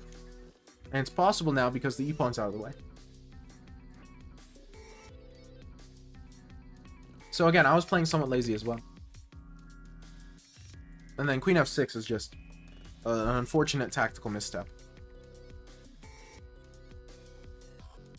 But I love these positions. They're so interesting. There's so much to think about. That's why I like playing those Catalan-like structures, even when they're not best. It's because there's so much to think about.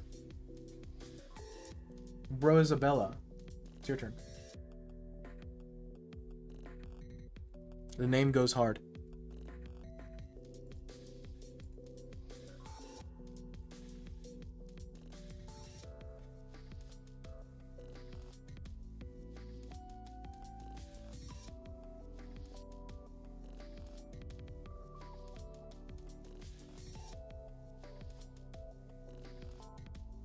Okay, I believe the queue is empty.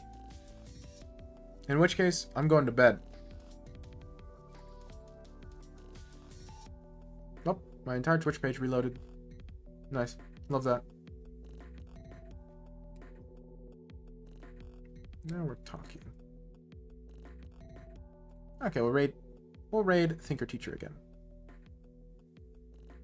Night Summoner. Sorry I'm raiding as soon as you enter. Or maybe that was your intention. Maybe you were waiting with like a incognito window so you weren't logged in for me to say that I was raiding. That way you can pop in and be like, ah, darn, I missed it. Oh, well in that case my chat app just didn't update. Never mind, ignore my entire conspiracy theory. Later, Dezo. Always a pleasure. Nice. Well, I'm happy to be your background noise. Now, good night.